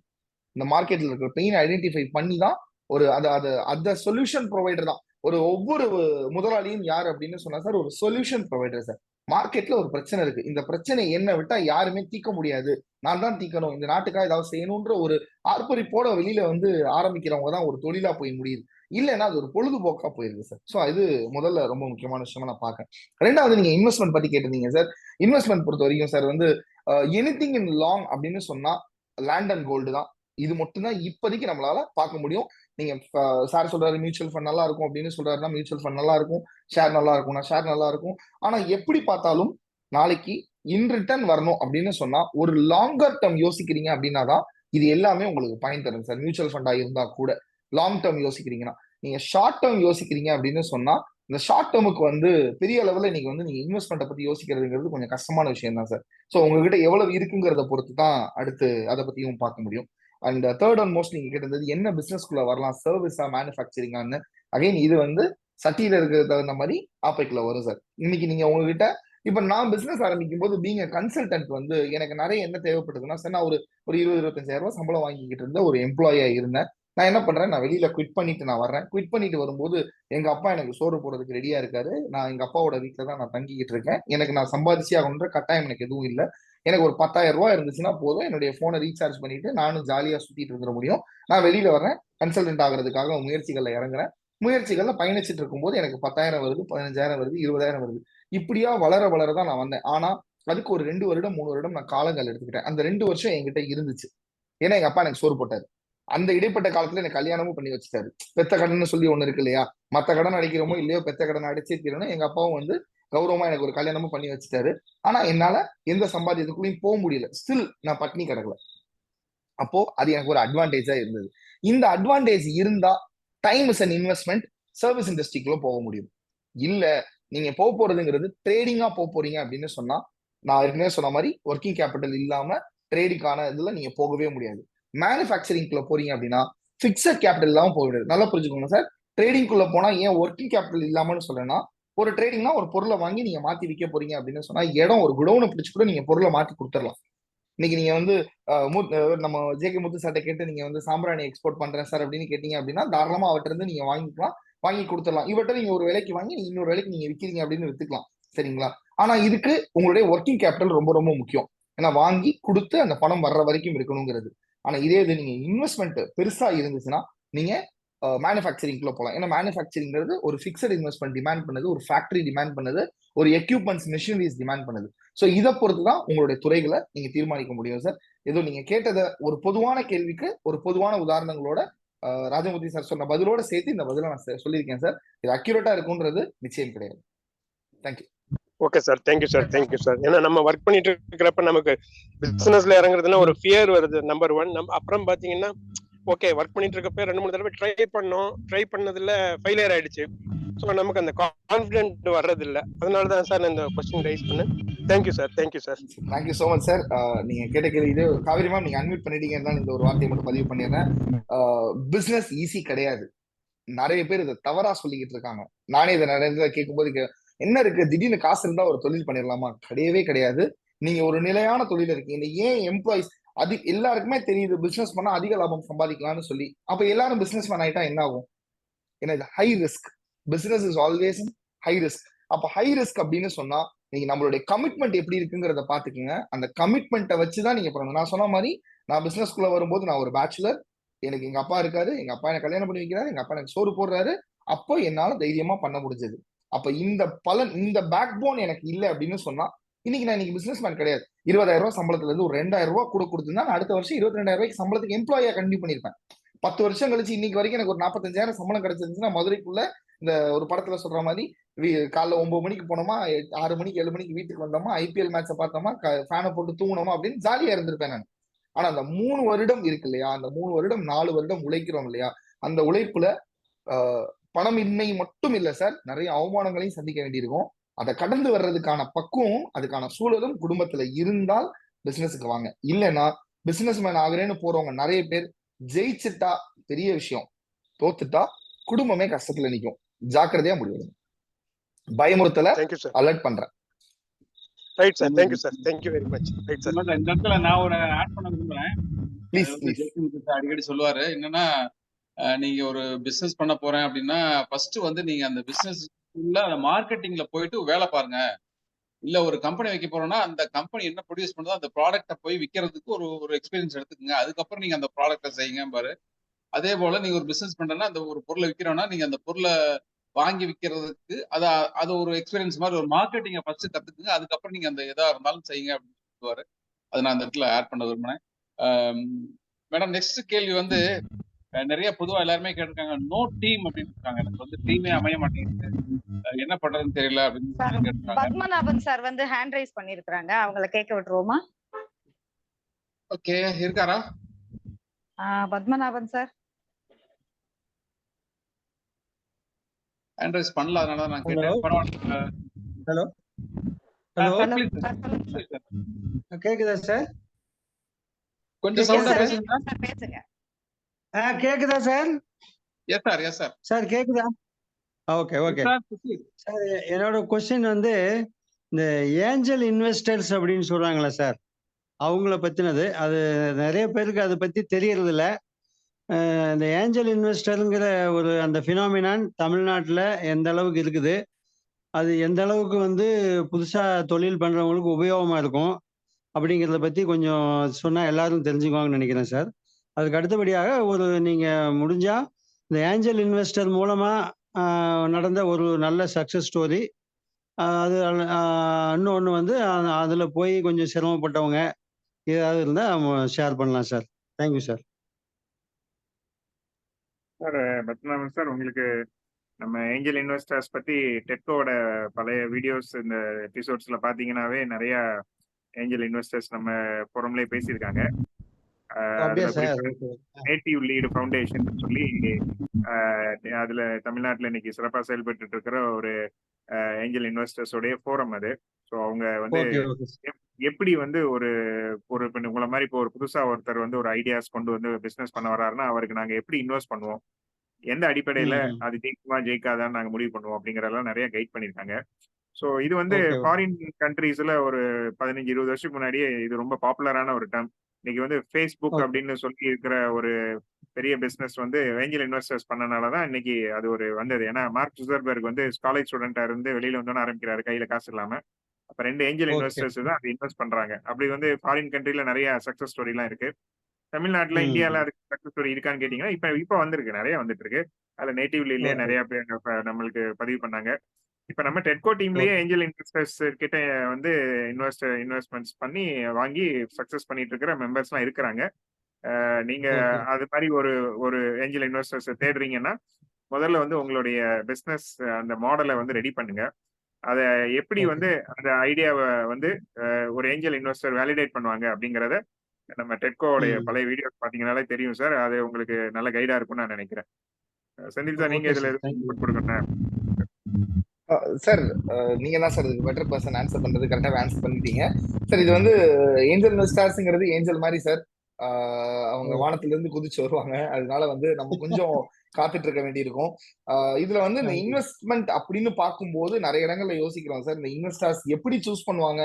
இப்ப நீங்க சக்சஸ் ஸ்டோரி ஃபெயிலியர் ஸ்டோரி அப்படின்னு கேக்குறீங்க சார். இன்னைக்கு நிறைய இடங்கள்ல வந்து ஃபெயிலியரை பத்தி அவங்க கவலையே பட மாட்டாங்க சார். ஏன்னா அவங்களுக்கு தெரியும் அவங்க இதை வந்து ஒரு இன்குபேஷன் மாடல்ல தான் நிறைய ப்ராஜெக்ட்ஸை வந்து அட்டெம்ப்ட் எடுக்கிறாங்க. இன்குபேஷன் அப்படின்னு சொன்னா இன்னைக்கு முழுமையாக அந்த கரு வந்து உருவாகலை அப்படின்னு சொன்னா ஒரு குறைப்பிரசவத்துல இருந்த குழந்தையை எடுத்து எப்படி முழுமையாக கொண்டு போறது அப்படிங்கிறது தான் இன்குபேஷன் சொல்லுவாங்க. ஸோ ஒரு ஐடியா ஸ்டேஜ்ல இருந்து அந்த இன்குபேஷன்ல கொண்டு வந்து வச்சு இது வந்து ஒரு நல்ல மாடல் ஆக்குனதுக்கு அப்புறம் கொண்டு போறதுக்கான ஒரு ஃபண்டை தான், ஒரு பிசினஸ் ஐடியாவை தான் அவங்க சூஸ் பண்றாங்க.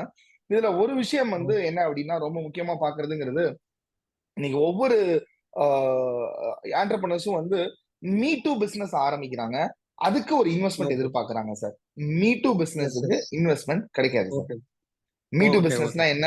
அவர் ஒரு கடை வச்சிருக்காரு, நானும் கடை வச்சிருக்கேன். அவர் ஒரு பிசினஸ் பண்றாரு, அதே பிசினஸ் நானும் பண்றேன். அவர் மசாலா தயாரிக்கிறாரு, நானும் மசாலா தயாரிக்கிறேன். This is called me too business. இந்த மீ டூ பிசினஸ் அப்படிங்கிறதுல தனித்துவங்கள் ரொம்ப குறையா இருக்கும். ரொம்ப கம்மியா தான் இருக்கும். தனித்துவமே இருக்காது. நீங்க ஸ்விக்கிக்கும் ஜொமேட்டோக்கும் என்ன வித்தியாசம் கேட்டா என்ன வித்தியாசம் நீங்க சொல்லிடுவீங்க. ஆனா ஜொமேட்டோவை ஆரம்பிச்சு நான் இன்னொருத்தர் நானும் பண்றேன் அப்படின்னு ஒருத்தர் வரானா அது ஒரு மீட்டுவா இருக்கும். ஆரம்பத்துல பண்ற ஒருத்தர் 2 பேருக்கு வந்து ஒரு பெரிய லெவல்ல ஒரு ஃபண்டிங் கிடைக்கும். ஆனா அதுக்கப்புறம் போகும்போது இது ஒரு காப்பியா மாறிடுது. சோ காப்பி பிசினஸுக்கு இன்வெஸ்டர்ஸ் வர்றதுங்கிறது ரொம்ப ரொம்ப கஷ்டம். ஏன்னா அவங்களுக்கு தெரியும் இல்லையா, இது வந்து காலப்போக்குல வந்து மார்க்கெட்ல ஒரு பெரிய கிரௌடு ஃபார்ம் ஆயிரும், அந்த கூட்டத்துல நம்மளால லாபம் பார்க்க முடியாதுன்னு முடிவு பண்ணிடுவாங்க. சோ அப்படின்னா தனித்துவமான ஒரு பிசினஸ் தேடுங்க. நான் முதல் சொன்னதான் மறுபடியும் பதிவு பண்றேன். அன்றாடம் நிறைய பிரச்சனைகள் அத்தியாவசியத்துல மக்களுக்கு இருக்கு. நீங்க ரோட்ல நடந்து போறப்ப எல்லாத்தையும் பார்க்கலாம். இன்னைக்கு வந்து அப்துல் கலாம் ஐயா கண்டுபிடிச்ச அந்த மாற்றுத்திறனாளிகளுக்கான கொடுத்த அந்த ஒரு கால்ல மாற்ற அந்த ஒரு அந்த கால் இருக்கு இல்லையா, ஆர்டிபிஷியல் லெக் இருக்கு இல்லையா, இத வந்து அவர் கேலிப்பர் பார்த்ததுங்கிறது என்னது? என்ன கேலிப்பர் கேலிப்பர் கேலிபர். சரி சார், ஓகே. அந்த கேலிபர் எடுத்துக்கிட்டீங்க அப்படின்னா, இப்ப அது வந்து ஆல்ரெடி யாரோ ஒருத்தர் கண்டுபிடிச்சிட்டாங்க. ஆனா அது எப்படி வந்து ஒரு அப்துல் கலாம் ஐயா கண்டுபிடிக்கிறாரு அப்படின்னா, அது வெயிட்டா இருக்கு, அது போட்டுட்டு எனக்கு கால் வலிக்குது அப்படிங்கிறப்ப அதை எப்படி வெயிட்லெஸ்ஸா கொண்டு வரலாம், இப்படி ஸ்ட்ராங்கா கொண்டு வரலாம். சோ ஒரு பெயினை அட்ரஸ் பண்ணி ஒரு ப்ராடக்ட்டோ ஒரு சர்வீஸையோ நீங்க உருவாக்கும் போதுதான் அது வந்து ஒரு மல்டிபிளிகேஷன் எக்ஸ்போனன்ஷியல் growthன்னு சொல்லுவாங்க சார். அதுக்கு போகும். அதைத்தான் இன்வெஸ்டார்ஸும் தேடுறாங்க. ஸோ ஏஞ்சல் இன்வெஸ்டார்ஸா இருக்கட்டும் சரி, இங்க நமக்கு லோக்கல் ஃபண்டிங் க்ரௌட் இருக்கிறவங்க இருக்கிறது சரி, இன்னைக்கு மக்களோட விஷயங்கள் எல்லாத்துலயுமே வந்து நீங்க அதை தான் சார் தேடுறாங்க. அது மாதிரி ஏதாவது ஐடியா இருந்தா ஐடியாவை தேடி இன்வெஸ்டர் வருவாங்க sir. Okay sir, thank you sir, thank you. Thank you for nice explanation. ரெண்டு பேரும் நல்லா சொன்னீங்க, தேங்க்யூ. நமக்கு யாரோ ஒரு ஹேண்டில் வாங்கி சார் கேட்கல சார். அருமையா சொன்னீங்க சார். இப்ப வந்து ராஜமூர்த்தி சார் கிட்ட நிறைய பேர் கேட்டிருக்காங்க சார், எங்களோட டைமை எப்படி மேனேஜ் பண்றதுன்னு எங்களுக்கு தெரியல. ஏன்னா நம்ம கேட்டிருந்தோம் என்னென்ன பேரியர்ஸ் உங்களுக்கு தடை இருக்கு அப்படின்னு சொல்லி கேட்டிருந்தோம். அது ஒரு பெரிய ஒரு லிஸ்ட் கொடுத்திருந்தாங்க. இதுல வந்து 16 பேர் வந்து இந்த இது கேட்டாங்க, எங்களுக்கு எப்படி டைமை மேனேஜ் பண்றது. பர்டிகுலரா வந்து விமன்ஸ் வந்து நிறைய இந்த இது கேள்வி கேட்டிருக்காங்க சார். எங்களோட ஏன்னா ஜென்ஸ் அளவு எங்களுக்கு டைம் கிடைக்கிறது இல்ல, நாங்க எப்படி எங்க டைமை மேனேஜ் பண்றது, அந்த அளவு எங்களுக்கு சக்சஸ் பண்ணணும்னா நாங்க என்ன பண்றதுன்னு சொல்லி கேட்டிருக்காங்க. ஆனா இதே கேள்வியை ஜென்ஸுமே கேட்டிருக்கிறாங்க. சோ நீங்க பதில் சொன்னீங்கன்னா கரெக்டா இருக்கும் சார். நீங்க என்ன நிறைய ஸ்கூல் வச்சு நடத்துறீங்க, சோ நிறைய நிறைய சர்வீஸ் பண்றீங்க, நிறைய இடத்துக்கு வந்து ஸ்பீக்கரா வந்து நிறைய காலேஜஸ் போறீங்க, ஃபோரம்ஸ் போறீங்க. சோ எப்படி சார் அந்த டைம் எல்லாம் மேனேஜ் பண்றீங்க? சோ எங்களுக்கும் அதெல்லாம் சொல்லி கொடுங்க sir. Thank you sir. Time management வந்து ஒரு பெரிய டாபிக் மேம். அது உண்மையிலே எல்லாருமே நம்ம அதை கத்துக்கணும், நிறைய கத்துக்கிட்டே இருக்கணும். ஸோ ஆரம்பத்துல நான் ஒரு ஆண்டர்பிரினரை சொல்றேன். ஆரம்பத்துல ஒரு ஆண்டர்பிரினர் பாத்தீங்கன்னா எல்லாமே அவர் தான் செய்வார். ஏன்னா அது வந்து ஒரு ஸ்மால் கன்சர்னா இருக்கும். அவர் தான் கம்பெனியோடைய மேனேஜிங் டைரக்டரா இருப்பாரு, அவர் தான் கம்பெனியோடைய ஆஃபீஸ் பாயும் இருப்பார். ஸோ அப்போ வந்து கம்பெனியில நடக்கிற A to Z ஒர்க் பூரா அவர் கண்ட்ரோல்ல தான் இருக்கும், அவருடைய மானிட்டரிங்ல தான் இருக்கும். அப்போ அப்படிதான் இருக்கும். அப்போ வந்து நம்மளுக்கு வந்து அப்போ வந்து பொதுவாக சொல்லுவாங்க, அதாவது இப்போ நீங்க சொன்ன மாதிரி சில பேர் என்கிட்ட கேட்பாங்க, சார் நீங்க நிறைய ப்ரொஃபைல்ல இருக்கீங்க, எப்படி சார் இதெல்லாம் அட்டன் பண்றீங்க, எப்படி சார் இதுக்கெல்லாம் டைம் பண்றீங்க? உண்மையை சொல்லணும்னா மேடம், நான் ஆரம்பத்துல ஒரு ஸ்டார்ட் பண்ணும்போது ஒரு ஆண்டர்பிரினரா இருக்கும்போது எனக்கு கிடைச்ச டயத்தோட இப்ப ரொம்ப டைம் கிடைக்குது. அதுதான் ஃப்ராங்க்லி ஸ்பீக்கிங், அதான் உண்மை. எப்படின்னு நீங்க கேட்டீங்கன்னா, நம்ம க்ரோ ஆகும்போது எப்பவுமே வந்து ஒரு பிசினஸ் லீடர் வந்து டெலிகேட் பண்ண கத்துக்கணும். நான் வந்து அடுத்த ஸ்டேஜ்ல சொல்றேன். ஆரம்பத்துல நம்ம டெலிகேட் பண்ண முடியாது, எல்லாம் நம்ம தான் செய்யணும். பட் அதை வந்து நம்மளே செஞ்சிட்டு இருக்க கூடாது அப்படிங்கறதுல ரொம்ப தெளிவா இருக்கணும். நீங்க க்ரோ ஆகும்போது உங்களுக்கு கீழே டீமை ஃபார்ம் பண்ண ஆரம்பிச்சு கொஞ்சம் கொஞ்சமா அவங்க கிட்ட நீங்க ஒர்க்ஸ் எல்லாம் டெலிகேட் பண்ணணும். இந்த டெலிகேஷன் அப்படிங்கிறது நீங்க எந்த அளவுக்கு பண்ணணும், அதை எப்படி நீங்க மானிட்டர் பண்ணணுங்கிறதுக்கு நிறைய இன்னைக்கு SOPs எல்லாம் இருக்கு. இப்ப நம்ம செந்தில் சார்லாம் அதான் சொன்னாங்க, அழகா SOPs எல்லாம் ஸ்டாண்டர்ட் ஆபரேட்டிங் ப்ரொசீஜர் கொடுத்துறாங்க. அப்ப இன்னைக்கு உண்மையிலேயே சொல்லணும்னா ஒரு க்ரோன் அப் ஸ்டேஜுக்கு பின்னால நம்மளுக்காக நம்மளுடைய வேலையை செய்யறதுக்கு நமக்கு பின்னால ஒரு 100 பேர் இருக்காங்க. அந்த 100 பேரும் சரியா அவங்க வேலையை டெய்லி செஞ்சுட்டே இருக்காங்களா அப்படிங்கறத அப்ப நம்ம மானிட்டர் பண்றதுக்கான சிஸ்டம் இருந்தா போதும், நம்மளுக்கு நிறைய டைம் கிடைக்குது. உண்மையா சொல்லணும்னா நான் இன்னும் ஒரு பெரிய பிசினஸ் மேன்லாம் கிடையாது, நான் ஒரு சாதாரண ஆள் தான். ஆனா நான் வந்து ரொம்ப கான்பிடென்ட்டா இருக்கேன். இன்னும் ஒரு 10 வருஷத்துல இப்ப பண்றதோட இன்னும் ஒரு 10 மடங்கு பிசினஸ்ல நான் டெவலப் ஆனா இன்னும் 10 மடங்கு டயத்தை நான் இன்னும் ஸ்பெண்ட் பண்றதுக்கான டைம் எனக்கு கிடைக்கும் நான் நம்புறேன். ஏன்னா அந்த அளவுக்கு வந்து நம்ம வளர வளர டைம் வந்து நம்மளுக்கு கிடைக்கும். இந்த மேனேஜ்மெண்ட்டை நம்ம எப்படி கத்துக்கணும்னா அதுதான் அந்த நான் சொன்ன அந்த கான்செப்ட் ஆஃப் டெலிகேஷன். பட் ஆரம்பத்துல எல்லாருமே டெலிகேட் பண்ணிட முடியாதுங்கிறதையும் நான் திருப்பி சொல்றேன். நீங்க ஒரு ஸ்டேஜ் வர வரைக்கும். ஆனா இதுல நிறைய பேரு எப்படி வந்து என்னன்னா ஸ்கேல் அப் ஆக முடியாம இருக்குது. காரணம் என்னன்னா எல்லாமே நம்ம தான் பார்க்கணும்னு நினைக்கிறாங்க. அதனாலதான் இன்னைக்கு ஒரு சக்சஸ்ஃபுல் மாடலை உருவாக்குனவங்க ஒண்ணுலயே முடங்கி போயிடுறாங்க. பல பேர் நான் பார்த்திருக்கேன். அவங்க இன்னும் மல்டிபிள் செயின்ஸ் பார்க்கல. அதாவது எனக்கு வந்து KFC வந்து ஒரு தடவை அவங்களுடைய பிசினஸ் மாடல் பார்க்கும்போது ரொம்ப ஆச்சரியமா இருந்தது. KFC வந்து பெரும்பாலும் பிரான்ச்சைசியே கிடையாது அப்படின்னு சொன்னாங்க. எனக்கு ரொம்ப ஆச்சரியம். மதுரையில ஒரு KFC இருக்கு, அப்ப பிரான்ச்சைசி இல்லையா நான் கேட்டேன். இந்தியன் பார்ட்னர்ஸ் இருப்பாங்க, ஆனா KFC ஓனர்ஷிப் தான். ஆனா KFC வந்து US இருந்து அதை டெய்லி மானிட்டர் பண்றாங்க அப்படின்னா. அதுக்கு முன்னாடி நான் கேட்ட ஃப்ரெண்ட்ஸ்ல என்ன சொன்னாங்கன்னா, ஒரு ஹோட்டல் ஒரு இடத்துல நடத்துவார், சக்சஸ்ஃபுல்லா இருக்கும் அந்த ஹோட்டல். ஏன் நீங்க இன்னொரு ஹோட்டல் நடத்தலாமேன்னு கேட்டா, ஐயோ இதே மேனேஜ் பண்றது கஷ்டமா இருக்கு, இங்க வந்து பாக்குறதே கஷ்டமா இருக்கு, இன்னொரு ஹோட்டல் யாரு எப்படி பண்றது அப்படிம்பாங்க. இதுதான் நம்மளுடைய பெரும்பாலான ஃபர்ஸ்ட் சக்சஸ் மாடல்ல வந்து அடுத்த லெவல் போகாதவங்களுடைய டெண்டன்சி. அப்ப அவங்க என்ன தப்பு பண்றாங்கன்னா, ஒரு பிசினஸ் சக்சஸ் பண்ணோனே அதுல எல்லாமே அவங்க தான் நம்ம இருந்தா தான் அந்த பிசினஸ் நடக்கும் அப்படின்னு நினைச்சிடுறாங்க. நினைச்சு அவங்க வந்து அதையும் அந்த ஒரு மாடல்ல நடத்திட்டே இருக்காங்க. அவங்களால எக்ஸ்பேண்ட் பண்ண முடியல. இன்னைக்கு பெரிய லெவல்ல அச்சீவ் பண்ண எல்லா பெரிய பிசினஸ் மேனும் நான் பார்த்த வரைக்கும் அவங்க வந்து அதை வந்து அடுத்து வரக்கூடிய, அதாவது சொல்லுவாங்க பொதுவா லீடர்ஸ் கிரியேட் லீடர்ஸ். அதுதான் உண்மையான லீடர்ஷிப். அப்ப நம்மளுக்கு கீழே நிறைய நம்ம பண்ற ஒர்க்கை நம்மளுக்கு கீழே அடுத்து வரக்கூடிய சில பேர் என்ன நினைக்கிறாங்கன்னா, நம்ம கீழே இருக்கவங்கள்ட்ட அதெல்லாம் சொன்னா அவங்க நம்மளோட வளர்ந்துருவாங்க அப்படின்னு நினைக்கிறாங்க. அப்படிலாம் கிடையாதுங்க. உலகத்துல எல்லாருக்குமே உங்களுக்கு கீழே ஒருத்தர் வேலை பார்க்கறாரு, நாளைக்கு உங்க பிசினஸ் ஆரம்பிக்கிறாருன்னா உங்களுக்கு போட்டி வந்துருவாரா? உங்களுக்கு போட்டி அவர் கிடையாது. உங்களுக்கு போட்டி நீங்க ஒரு ஆள் மட்டும்தான். வேற யாருமே உங்களுக்கு போட்டி கிடையாது. அதனால நீங்க அதை பத்தி எல்லாம் ஒரி பண்ணாம நிறைய உங்களுக்கு கீழே நல்ல டீமை பில்ட் பண்ணிட்டீங்கனாலே டைம் மேனேஜ்மெண்ட் ரொம்ப ஈஸியா இருக்கும். மேடம் சொன்ன ஒரே விஷயத்த நான் சொல்லி நிறைய பண்ணிக்கிறேன். பர்டிகுலர் விமன்ஸ் நிறைய கேட்டாங்கன்னு சொன்னீங்க. ரொம்ப இன்னைக்கு வந்து பாத்தீங்கன்னா பெண்கள் இன்னைக்கு வந்து வீட்டுல இருந்து இன்னைக்கு ஏன்னா இந்தியாவுடைய கல்ச்சர் பாத்தீங்கன்னா நம்மளுடைய கல்ச்சர் வந்து ஹோம் மேக்கர்ஸ். இன்னைக்கு வந்து எஜுகேஷன்ல பெண்கள் பெரிய லெவலில் வந்துட்டாங்க. ஆனா அடுத்து வந்து அவங்க வந்து ஒரு எக்கனாமிக் ஆக்டிவிட்டியில இருக்காங்களா அப்படின்னு கேட்டா இப்பதான் வந்துட்டு இருக்காங்க. அப்ப அவங்க வந்து நிறைய பேர் வேலைக்கு போக முடியாத சூழ்நிலையில இருக்கிறாங்க. ஆனா பிசினஸ் பண்ணலாம், வீட்டுல இருந்தே பண்ணலாம். அப்ப அவங்க வீட்டுல வந்து எப்படி அதுக்கான நேரத்தை ஃபேமிலிக்கும் ஸ்பெண்ட் பண்ணிட்டு பிசினஸ்க்கும் ஸ்பெண்ட் பண்றது. அதுக்கு பெஸ்ட் எக்ஸாம்பிள் நான் சொல்றதோட இதை காவேரி மேடம் நீங்க சொன்னீங்கன்னா சிறப்பா இருக்கும். ஏன்னா உண்மையிலேயே நீங்க ஒரு ரோல் மாடல் விமன் ஆண்டர்பிரினர். என்னோட மிஸ்ஸஸ் கிட்ட, என்னோட ஒய்ஃப் கிட்ட நான் அடிக்கடி சொல்வேன், காவேரி மேடம் கிட்ட நிறைய இன்ட்ராக்ட் பண்ணி நீ கத்துக்கலாம். ஏன்னா அவங்களும் ஒரு அப்கமிங் ஆண்டர்பிரினரா இப்ப சில விஷயம்லாம் பண்றாங்க. அவங்களுக்கு நான் கைட் பண்றவரை உங்களை மாதிரி பர்சன் கைட் பண்ண நல்லா இருக்கும் நான் சொல்லுவேன். அப்ப பெண்கள் வந்து இன்னைக்கு நிறைய வந்து அவங்களுக்கு டைம் வந்து வீட்டுல ஒரு ஹோம் மேக்கரா பிஸியா இருக்காங்க. பட் அதை சரியா மேனேஜ் பண்ணாங்கன்னா இன்னும் அவங்களுக்கு நிறைய ஸ்பேஸ் கிடைக்குது. அப்புறம் அவங்க அதை வந்து இந்த மாதிரியான ஒரு நல்ல ஒரு ஆண்டர்பிரினர்ஷிப் ஜேர்னிக்கு வந்து பயன்படுத்தினா சிறப்பா இருக்கும்னு நான் நினைக்கிறேன். Over to Senthil sir. Sir thank you sir. நீங்களே கவர் பண்ணிட்டீங்க சார். ஆட் பண்றதுக்கு ஒண்ணும் இல்ல, ஒரே ஒரு பாயிண்ட் தான் சார். செந்தில் சார் நீங்க கேட்ட உடனே எனக்கு உங்களோட ட்ரைனிங் தான் ஞாபகம் வந்தது. காலையில சாவி எடுத்து நானே திறந்து நானே டேபிள் தொடச்சு நானே குட்டி நானே தண்ணியை பிடிச்சி வச்சு திருப்பி சாயந்தரம் ஆனா நானே புட்டி கல்லாலாம் எடுத்து போய் இப்படியே இருந்தா கடைசி வரைக்கும் நான் இப்படியே தான் ஒரு பொட்டி கடையே தான் வச்சுட்டு இருக்கணும் அப்படின்னு சொல்லிட்டு ஒரு ட்ரைனிங் அட்டன் பண்ண உங்கள்கிட்ட.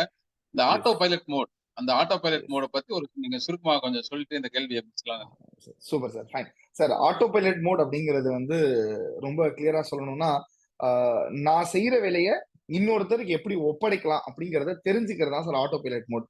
அதுக்கு என்ன செய்யணும் அப்படின்னு சொன்னா, என்னென்ன நடக்குங்கிறத முன்கூட்டியே கணிக்க தெரியணும். அந்த கணிச்சு அதை வந்து செஞ்சிடணும். இதுக்கு இன்னொரு பெரிய உதாரணம் என்ன அப்படின்னு சொன்னா, இந்த குளோபல் பொசிஷனிங் சிஸ்டம் ஜிபிஎஸ். இன்னைக்கு இது வந்து இதை விட ஒரு பெட்டர் ஆட்டோ பைலட் ஒர்க் வந்து கிடையாது. இன்னைக்கு நீங்க இருக்கீங்க, இங்க இருந்து ஒரு உதாரணத்துக்கு ஈரோடுக்கு போகணும் அப்படின்னு சொல்லி நீங்க ஒரு கூகுள் மேப்ல லொகேஷன் ஃபிக்ஸ் பண்ணிட்டீங்கன்னா, அது என்ன பண்ணும்னா உங்களை நேரா கூட்டிட்டு போகும், திண்டுக்கல் ரோட்ல கூட்டிட்டு போகும், டேக் லெஃப்ட் டேக் ரைட்னு சொல்லி கூட்டிட்டு போயிட்டே இருக்கும். இதுக்கு நீங்க எதுவுமே வழி சொல்ல தேவையில்லை. டிரைவர்கிட்ட போயிட்டு நீங்க எந்த லொகேஷனுக்கு போகணுங்கிறத அந்த ஜிபிஎஸ்ல போட்டுட்டு நீங்க ஆறாம சீட்டை சாட்சி தூங்கிட்டீங்க அப்படின்னா டிரைவர் உங்களை கொண்டு போய் சேர்க்க வேண்டிய இடத்துல கொண்டு போய் சேர்த்துறாரு. இதுதான் ஆட்டோ பைலட் மோட். சரி, ஓகே, டேக் லெஃப்ட்னு சொல்ற இடத்துல அந்த டிரைவர் தவறுதலா பாலம் ஏறிடுறாரு. என்ன நடக்கும் அப்படின்னு கேட்டீங்கன்னா, முந்தி என்ன இருந்தது அப்படின்னு சொன்னா நம்மளை எழுப்பி கேட்பாரு, சார் சார் இந்த என்னமோ எங்கிட்ட போகணும்னு பாத்தீங்க, வேற என்னமோ ரோடு காட்டுது சார், எங்கிட்டு போகணும் அப்படின்னு எழுப்பி காட்டுறது, ரோட்டை நிப்பாட்டிடுவார் நடுவுல. ஆனா இன்னைக்கு ஜிபிஎஸ் என்ன பண்ணுதுன்னா, ஒன்னும் பிரச்சனை இல்லப்பா, நேரா போயிட்டு சுத்தி வா, ஒரு 2 கிலோமீட்டர் வேஸ்ட் ஆகும், ஆனா இருந்தாலும் நீ திரும்ப ட்ராக்குக்குள்ள வந்துட முடியும் அப்படின்னு சொல்லுது இல்லையா? இது மாதிரி நம்மளோட பிசினஸ்ல எல்லா விஷயங்களையுமே தொடர்ந்து நம்ம செய்யற விஷயங்களை அதை தெளிவுபடுத்திக்கிட்டே வந்தாலே போதும். ஒரு ஆட்டோ பைலட் மோட்ல பிசினஸ் கொண்டு போயிடலாம் சார். 2 விஷயம் இப்ப ராஜமூர்த்தி சார் சொன்னதுல 2 விஷயத்த நான் ஆட் பண்றேன் சார். ஒண்ணு என்ன அப்படின்னு சொன்னா, டைம் மேட்ரிக்ஸ். இன்னைக்கு நம்மளோட எல்லா வேலைகளும் பாத்தீங்க அப்படின்னு சொன்னா, நானே ஒரு தடவை இது ஆக்சுவலி முத்து சார் தான் மறுபடியும் சொல்லணும். முத்து சார்ட்ட பேசிட்டு இருக்கும்போது வந்து, சார் எனக்கு இது எப்படி சார் நம்ம இந்த மாதிரி ஃபோரம்குள்ள வர்றதுக்குலாம் வந்து ஏதாவது ஒரு டைம் கேட்கிறோம், மீட்டிங்கே அட்டன் பண்ண முடியல சார், டைமே இருக்க மாட்டேங்குது சார் அப்படின்னு ஒரு தடவை அவர்கிட்ட யதார்த்தமா சொல்றேன்.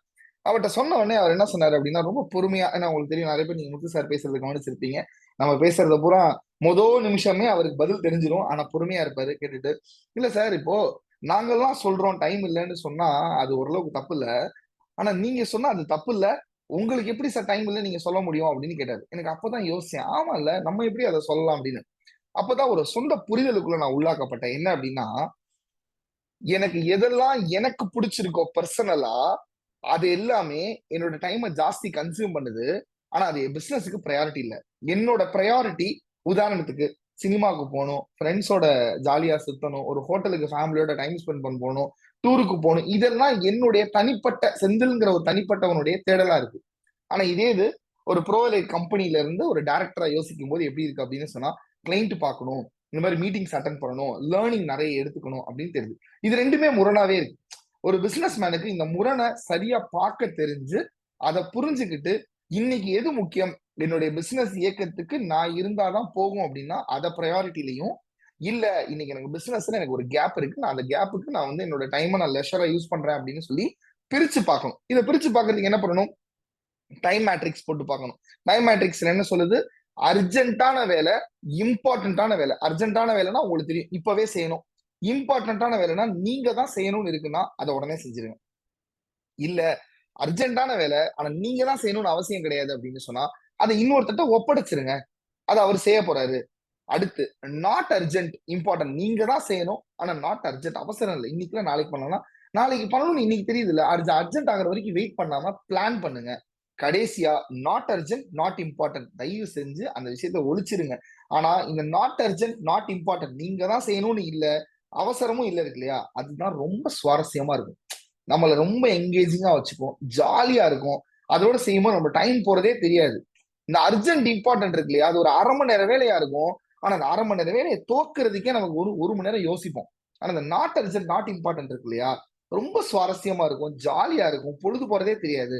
ஆனா அதுல நம்ம ஆர்வம் செலுத்தும் போது நம்மளுடைய வேலைகள் தடைப்படுது. இதுதான் டைம் மேனேஜ்மெண்ட்ல இருக்கிறது. ரெண்டாவது ஒரு விஷயம் என்ன அப்படின்னு சொன்னா, நான் ஒரு இடத்துல இது படிச்சேன்னா யாரு சொன்னாங்கன்னு தெரியல, நிறைய விஷயங்கள் நம்ம சொல்ற விஷயத்தை எடுத்துக்குவோம், சொல்றவங்களை கூட நம்ம விட்டுருவோம். அது என்ன ஆகுனா, நல்ல விஷயத்தை எடுத்துக்கிட்டாச்சுப்பா, அது அது யார் சொன்னாங்கிறத ஃபாலோ பண்றது. இது எனக்கு ஒரு தடவை வந்து சொன்னதுதான். சூப்பர் ஸ்டார் ரஜினிகாந்த் ஒரு விஷயம் சொல்லியிருக்காரு அப்படின்னு ரஜினி தலைவா அப்படின்னு குத்திக்கிட்டு ரஜினி பின்னாடி போயிடுவோம். ஆனா அவர் சொன்ன நல்லதை விட்டுருவோம். அதை விட்டுருங்க, நீ அவரை மறந்தா கூட பரவாயில்ல, அவர் சொன்ன நல்லதை மறக்காதீங்க அப்படின்னு சொல்லி சொல்றாரு. அது மாதிரி நிறைய விஷயங்கள் நான் மறந்துட்டேன். ஆனா எனக்கு தெரிஞ்ச விஷயம், எனக்கு ஞாபகம் இருக்கிற விஷயம் என்னன்னா, 5 நிமிஷத்துக்குள்ள ஒரு வேலை நடந்துரும் அப்படின்னு சொன்னா டூ இட் இமீடியட்லி, நீங்க உடனே செஞ்சிருங்க. 5 நிமிஷம் எதுவும் ஆக போறது கிடையாது. இப்ப நீங்க ஒரு வண்டி ஓட்டிட்டு இருக்கீங்க, உங்களுக்கு ஒரு விஷயம் 5 நிமிஷம் ஒரு விஷயம் செய்யணும் அப்படின்னா ஒன்றும் பிரச்சனை இல்லை, ஓரமா நிப்பாட்டிட்டு கூட நீங்க செஞ்சிடலாம். இல்ல நீங்க போய் நின்ன உடனே அந்த வேலையை செஞ்சிடலாம். 1/2 மணி நேரத்துக்குள்ள ஒரு வேலை செய்யுது அப்படின்னு சொன்னா அதை அன்னைக்கே முடிச்சிருங்க. 1/2 மணி நேரம் தேவை, எண்ட் ஆஃப் த டே அந்த 1/2 மணி நேரத்துல உங்களோட தூக்கத்தை காம்ப்ரமைஸ் பண்ணியாவது அந்த 1/2 மணி நேர வேலையை முடிச்சிருங்க. அப்படி முடிச்சுட்டே வந்துட்டீங்கன்னா உங்களுக்கு எந்த பேர்டனும் இருக்காது. பேர்டன்னா என்ன, நேத்து வேலை இன்னைக்கு சேர்த்து பார்த்தா அது பேர்டன், இன்னைக்கு வேலை இன்னைக்கு சேர்த்து பார்த்தா அது ஒர்க். உங்களுடைய ஒர்க்கை பேர்டன் ஆக்க விடாதீங்க, உங்களோட ஒர்க்கை ஒர்க்காவே வச்சுக்கோங்க. அப்போ அன்னன்னைக்கு அந்த வேலையை முடியும். 5 நிமிஷம் 1/2 மணி நேரம், இது ரெண்டையும் தாண்டி ஒரு வேலை இருக்கு அப்படின்னு சொன்னா அதுக்கு பிளான் பண்ண ஆரம்பிங்க. இதை மட்டும் பாத்துட்டீங்கன்னா உங்களோட டைம் மேனேஜ்மெண்ட் ரொம்ப சிம்பிளா இருக்கும். Thank you so much. Excellent sir, super super super. Madam லாஸ்டா ஒரு கொஸ்டின் சார், நிறைய கொஸ்டின்ஸ் இருக்கு, பட் இருந்தாலும் ஒரு ரெகுலரான ஒரு கொஸ்டினை வந்து நம்ம கண்டிப்பா கேட்டே ஆகணும். ஏன்னா லேபர் ப்ராப்ளம் அப்படின்றத வந்து நம்ம மெம்பர்ஸ் வந்து நிறைய பேர் ஃபேஸ் பண்ணிட்டே இருக்கிறாங்க. நாங்க ஒரு விஷயம் கத்து கொடுக்குறோம் மேம், ஆனா எங்க கிட்ட கத்துக்கிற வரைக்கும் இருக்கிறாங்க, அதை லேர்ன் பண்ணி முடிச்சதுக்கு அப்புறம் அவங்க போயிடுறாங்க. சோ எங்களுக்கு இது ட்ரைனிங் கொடுக்கறதே பெரிய விஷயமா இருக்கு. சோ நாங்க அந்த மேனுஃபேக்சரிங் செக்டார்ல இருக்கிறப்ப இதை நாங்க ஒரு பெரிய ஒரு சேலஞ்சஸா ஃபேஸ் பண்றோம் அப்படின்னு ஒரு செக்டார் சொல்றாங்க. ட்ரேட்ல இருக்கிறவங்க என்ன பண்றாங்க, அவங்க வந்து எங்களோட டெக்னிக்கை வந்து கத்துக்கிட்டு அவங்க போய் அடாப்ட் பண்றதுல நாங்க என்ன வெண்டார்ஸ் வாங்குறோம், நாங்க என்ன மாதிரியான ஒரு பண்ணிக்கிறோம் அப்படின்ற விஷயங்களை வந்து ஒரு சர்டன் ஸ்டேஜ்ல தெரிஞ்சுக்கிட்டு அவங்க வந்து எங்களை விட்டு போயிடுறாங்க. சோ எங்களுக்கு லேபரை மெயின்டைன் பண்றது ரொம்ப ரொம்ப சேலஞ்சஸா இருக்கு அப்படின்றத வந்து நிறைய பேர் அட்ரஸ் பண்றாங்க சார்.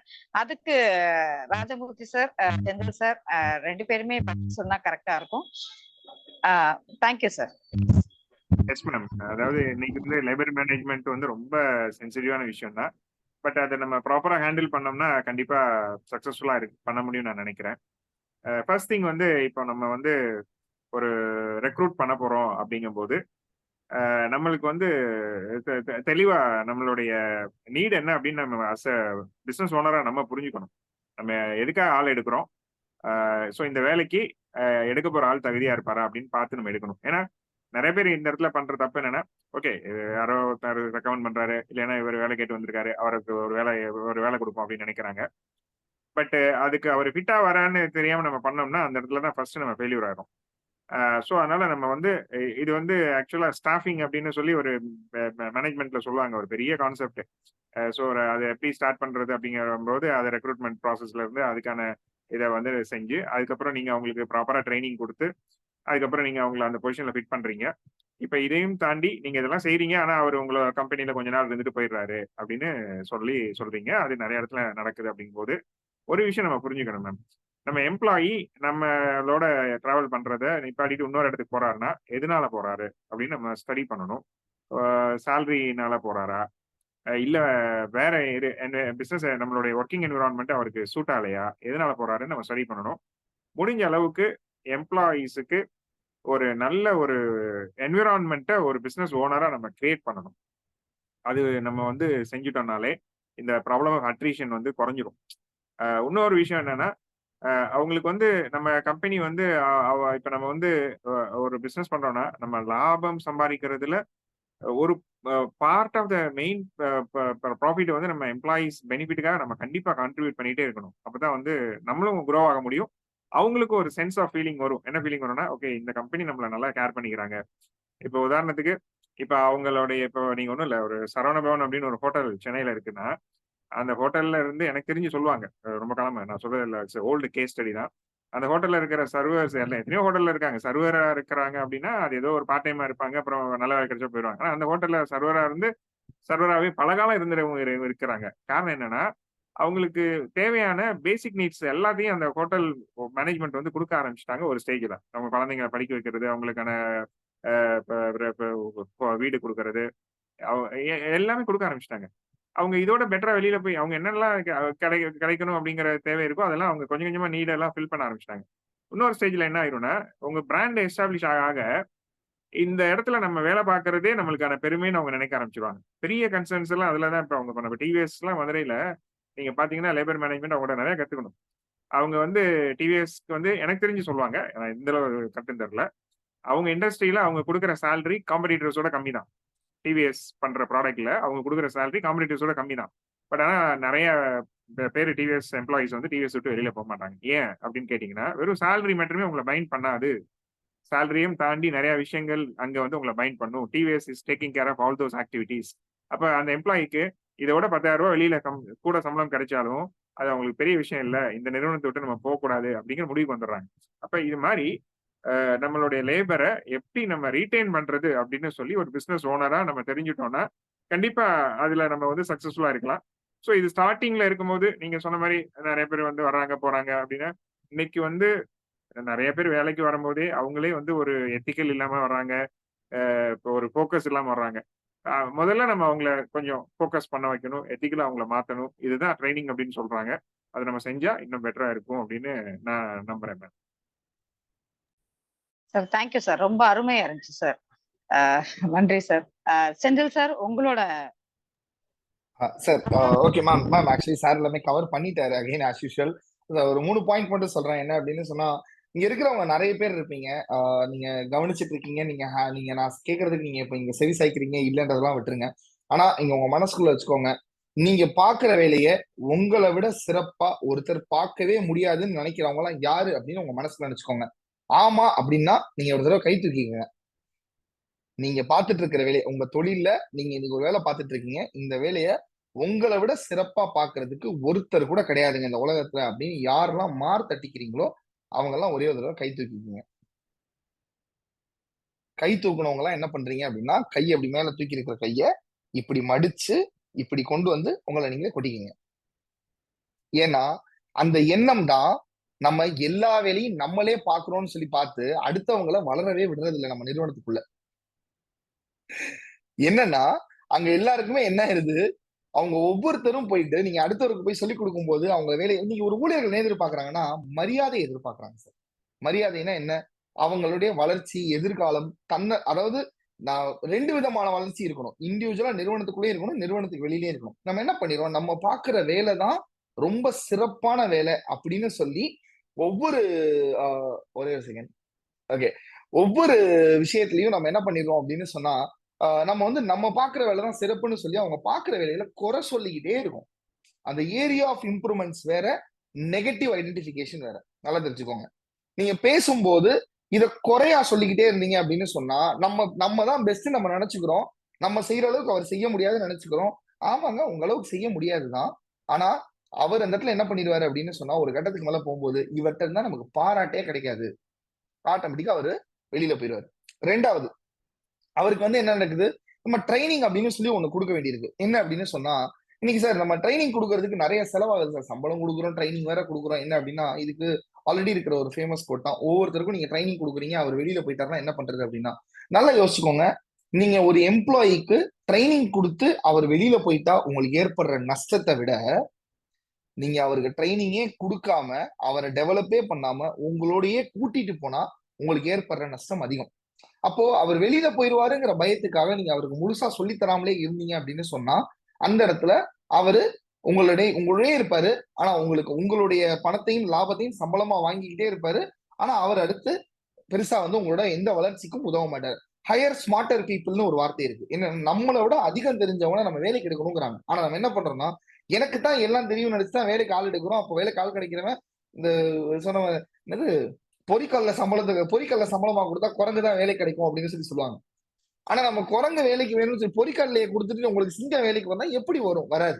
அப்போ அதுக்கு ஒரு விஷயங்கள், 2 டைப் ஆஃப் ட்ரிவன் இருக்கும். ஒரு பீப்புள் வந்து பாத்தீங்க அப்படின்னா 2 டைப் ஆஃப் டிரைவ் இருக்கும். மணி ட்ரிவன், இன்னொன்னு ரெகக்னிஷன் ட்ரிவன். மணி ட்ரிவன்னா என்ன?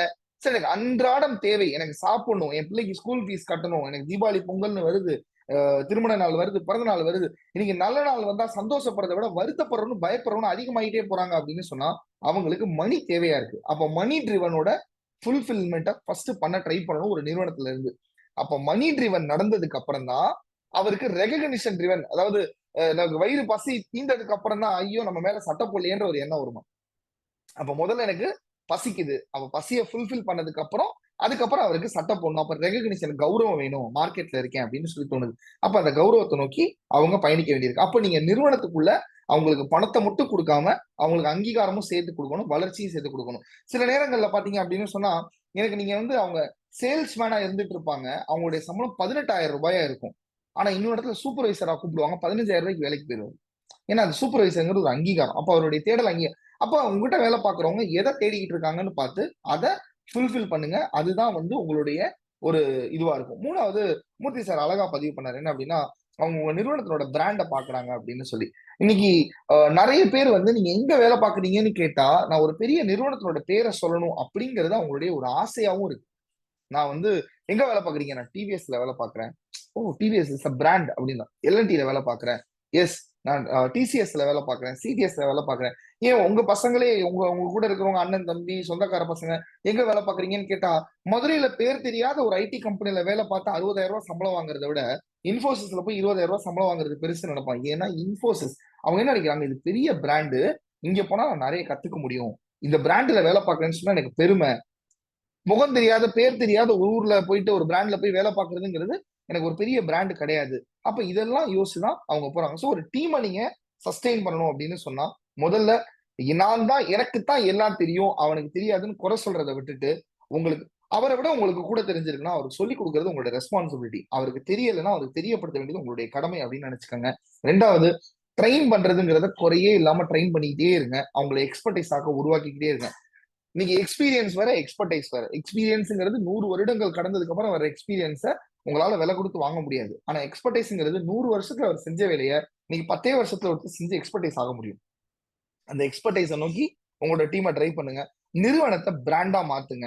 ஒரு சாதாரணமா போறோம். இன்னைக்கு நான் ஒரு ஆன்லைன்ல பேசிட்டு இருக்கேன், இங்க இருக்கிற எத்தனை பேர் எனக்கு முன்னாடி தெரியும், அதுக்கப்புறம் பார்க்க போறோம் எதுவுமே தெரியாது. ஆனா என்னுடைய பேட்ச் போட்டு நான் உட்காந்துருக்கேன், என்னுடைய கம்பெனி லோகோ நான் பின்னாடி வச்சிருக்கேன் நான். அண்ட் முத்து சார் கோச்சுக்காதீங்க, இது பழைய கம்பெனி லோகோ தான், நீங்க இன்னும் அந்த அப்ரூவலான லோகோ வந்தோடனே நம்ம பண்ணிடலாம். அப்படி இருக்கும்போது அப்ப நம்ம அந்த பிராண்ட் பண்ணிக்கிட்டே இருக்கும். அப்ப அந்த பிராண்ட், என்னுடைய பேரை நீங்க பாத்தீங்க அப்படின்னா, என்னோட பேர் வைக்கும்போது என்னுடைய பேரோட சேர்த்து இந்த கம்பெனி பேர் வச்சிருக்கேன். ஏன்னா நான் பிராண்ட் நான் ஃபீல் பண்றேன். நான் ஓகே நிறுவனத்துல இருக்கேன், நான் தான் நிறுவனத்தை துவக்கி நடத்திக்கிட்டு இருக்கேன் அப்படின்னா எனக்கு என் பார்ட்னருக்கு அதை சொல்றேன். ஆனா எங்க டீம் மெம்பரும் அதை சொல்லணும் அப்படின்னு சொன்னா அவங்களுக்கு இது ஒரு பிராண்டுன்றது நம்பிக்கை அவருக்கு வேணும். அப்பதான் அவங்க இந்த பிராண்டோட தொடர்ந்து பயணிக்கிறதுக்கு ஆசைப்படுவாங்க. So anything else sir? நம்ம எதுவும் விட்டுருக்கோமா? வேற எதுவும் ஆன்சர் பண்ணணுமா சார்? அருமையான ரொம்ப நல்லா இருந்துச்சு sir. Money driven, recognition driven, expertise, experience எல்லாம் நிறைய விஷயத்த வந்து எங்க கிட்ட ரொம்ப எப்பவும் போல ஈஸியா எங்களுக்கு எவ்வளவு ஈஸியா புரியும். அதனாலயே நம்ம எப்பவுமே ப்ரிஃபர் பண்றேன்னா சார், ஒரு ட்ரெயினராவோ அவங்களாவோ இருக்கிறவங்கள வந்து நம்ம எப்பவுமே நம்ம டெட்கோக்கு வந்து நம்ம ஸ்பீக்கரா வந்து நம்ம கூப்பிடுறதே இல்ல. ஒரு ரியல் டைம் ஆண்டர்பிரினரா இருக்கிறவங்களால தான் வந்து அதோட ரியல் பெயின் தெரியும். இப்ப நான் சொன்னேன்னா, ஆமா ஒருத்தவங்க காதை தொட்டு சேம் பிளட் அப்படின்ற மாதிரி காமிப்பாங்க. சோ அதனாலதான் வந்து நம்ம எப்பவுமே அந்த மாதிரி செலக்ட் பண்றது. சோ அந்த வகையில இன்னைக்கு வந்து எப்பவுமே ராஜமூர்த்தி சார் கிட்ட வந்து கத்துக்கிட்டே இருக்கிறோம். நிறைய விஷயங்கள் எங்களுக்கு சொல்லி கொடுத்துக்கிட்டே இருக்கிறாங்க. இபிசிலையும் சரி, நிறைய டெட்கோலையும் சரி, நிறைய விஷயங்கள் பர்சனலாவே வந்து ஒரு பெரிய ஒரு டவுன் டு எர்த் பர்சன் அவரு. சோ நிறைய கத்துக்கிட்டே இருக்கிறோம். செந்தில் சார் வந்து எப்பவுமே ஒரு டக்குன்னு மனசுல படுற ஒரு ரொம்ப உரிமையா எங்களால வந்து அப்ரோச் பண்ணக்கூடியவரு, எங்களோடவரு அப்படின்ற மாதிரியான ஒரு ஃபீலிங் எப்பவுமே எங்க கிட்ட இருக்கு. சோ நான் ரொம்ப ரொம்ப ரொம்ப நன்றி சார். ரொம்ப அருமையான செஷன். ரொம்ப நன்றி சார். வேணு சார், வேணுகோபால் சார், நீங்க ஆட் பண்ணுங்க. நான் நினைச்சேன் சார நான் எங்க லவர் அப்படின்ட்டீங்க. பரவாயில்ல, நம்ம ஒரு தான் செந்தில் குமார் சரி, நம்ம ஜிஆர்எம் சரி, ரெண்டு பேருமே வந்து இன்னைக்கு எக்ஸலண்டா அந்த செஷன் கொண்டு போனாங்க. நீங்க திடீர்னு வந்து இவங்க 2 பேர் தான் வரணும்னு சொல்லி முடிவு பண்ணி டக்குன்னு போஸ்ட் அடிச்சு பண்ணது உங்களுக்கு தான் தேங்க் பண்ணணும். ஏன்னா இவ்வளவு பெரிய ஒரு இன்புட் வந்து எவ்வளவு பேர் கிடைச்சிருக்காங்கன்னா, இன்னைக்கு 32 பேர் 3 பேர் வந்தாங்க. ஆனா 26 பேர் கிடைச்ச வரைக்கும் இருந்தாங்க. நிறைய பேருக்கு இந்த கிடைச்சிருக்கோம். அதே போல நம்ம வந்து நிறைய லேபர்ஸ் பத்தி பேசும்போது சொன்னாங்க, இன்னைக்கு வந்து இந்த மாடல் எல்லாம் இல்ல, இதெல்லாம் இல்ல, அவங்களெல்லாம் பார்ட்னரா மாத்தினா தான் இருப்பாங்கன்ற அளவுக்கு சூழல்லாம் போயிடுச்சு. இதெல்லாம் நிறைய வித்தியாசமா ட்ரை பண்ணுங்க. கண்டிப்பா லேபர் நம்மளோட இருப்பாங்க. அதே போல நான் வேலை பார்த்த இடத்துல ஒரு 3 வருஷம் நான் டிவிஎஸ் ஒர்க் பண்ணேன். ரொம்ப கம்ஃபர்ட்டா இருந்தா, ஐயோ ரொம்ப கம்ஃபர்ட்டா இருப்பவே அப்படின்ட்டு இன்னொரு கம்பெனிக்கு வந்தேன். அந்த கம்பெனில ரொம்ப ரொம்ப கம்ஃபர்ட்டா 27 வருஷம் ஒர்க் பண்ணேன். அது மாதிரி ஒரு 2 கம்பெனில 30 வருஷம் நான் ஒர்க் பண்ணேன். அந்த கம்ஃபர்ட்டா இருக்கிறது வந்து ஒரு பெரிய ஒரு மைனஸ் அப்படின்னு சொல்லலாம். அதனால கம்ஃபர்ட் ஜோனை விட்டு வெளியே வந்தா மட்டும்தான் நம்ம சக்சஸ் ஆக முடியும். நம்மளை சுத்தி ஒரு லாஜிக் பபிள் தான் இருக்கும் அப்படின்னு வந்து 2 ட்ரைனர்ஸ் 2 பேருமே வந்து 2 ஆண்டர்பிரினர்ஸுமே வந்து ப்ரூவ் பண்ணிட்டாங்க. ஜஸ்ட் ஒரு சின்ன ட்ரை பண்ணா வெளியே வந்துடலாம் அப்படின்ற மாதிரி நான் பார்த்தேன். எவ்வளவு நிறைய ட்ரைனிங் இந்த மாதிரி அட்டன் பண்ணா கூட ஒவ்வொரு நாளும் புதுசு புதுசா கேட்கற மாதிரியே இருக்கு. நமக்கு வந்து ஒரு வித்தியாசமான ஒரு அனுபவத்துல 2 பேரும் சொல்றாங்க. நிறைய தொடர்ந்து வந்து இவங்க எல்லாம் வந்து நமக்கு டெட்கோ மெம்பர்ஸ் சரி, இந்த ஆண்டர்பிரினர் கம்யூனிட்டிக்கும் சரி, உங்களோட ஹெல்ப் வந்து கட்டாயம் தேவைப்படணும்.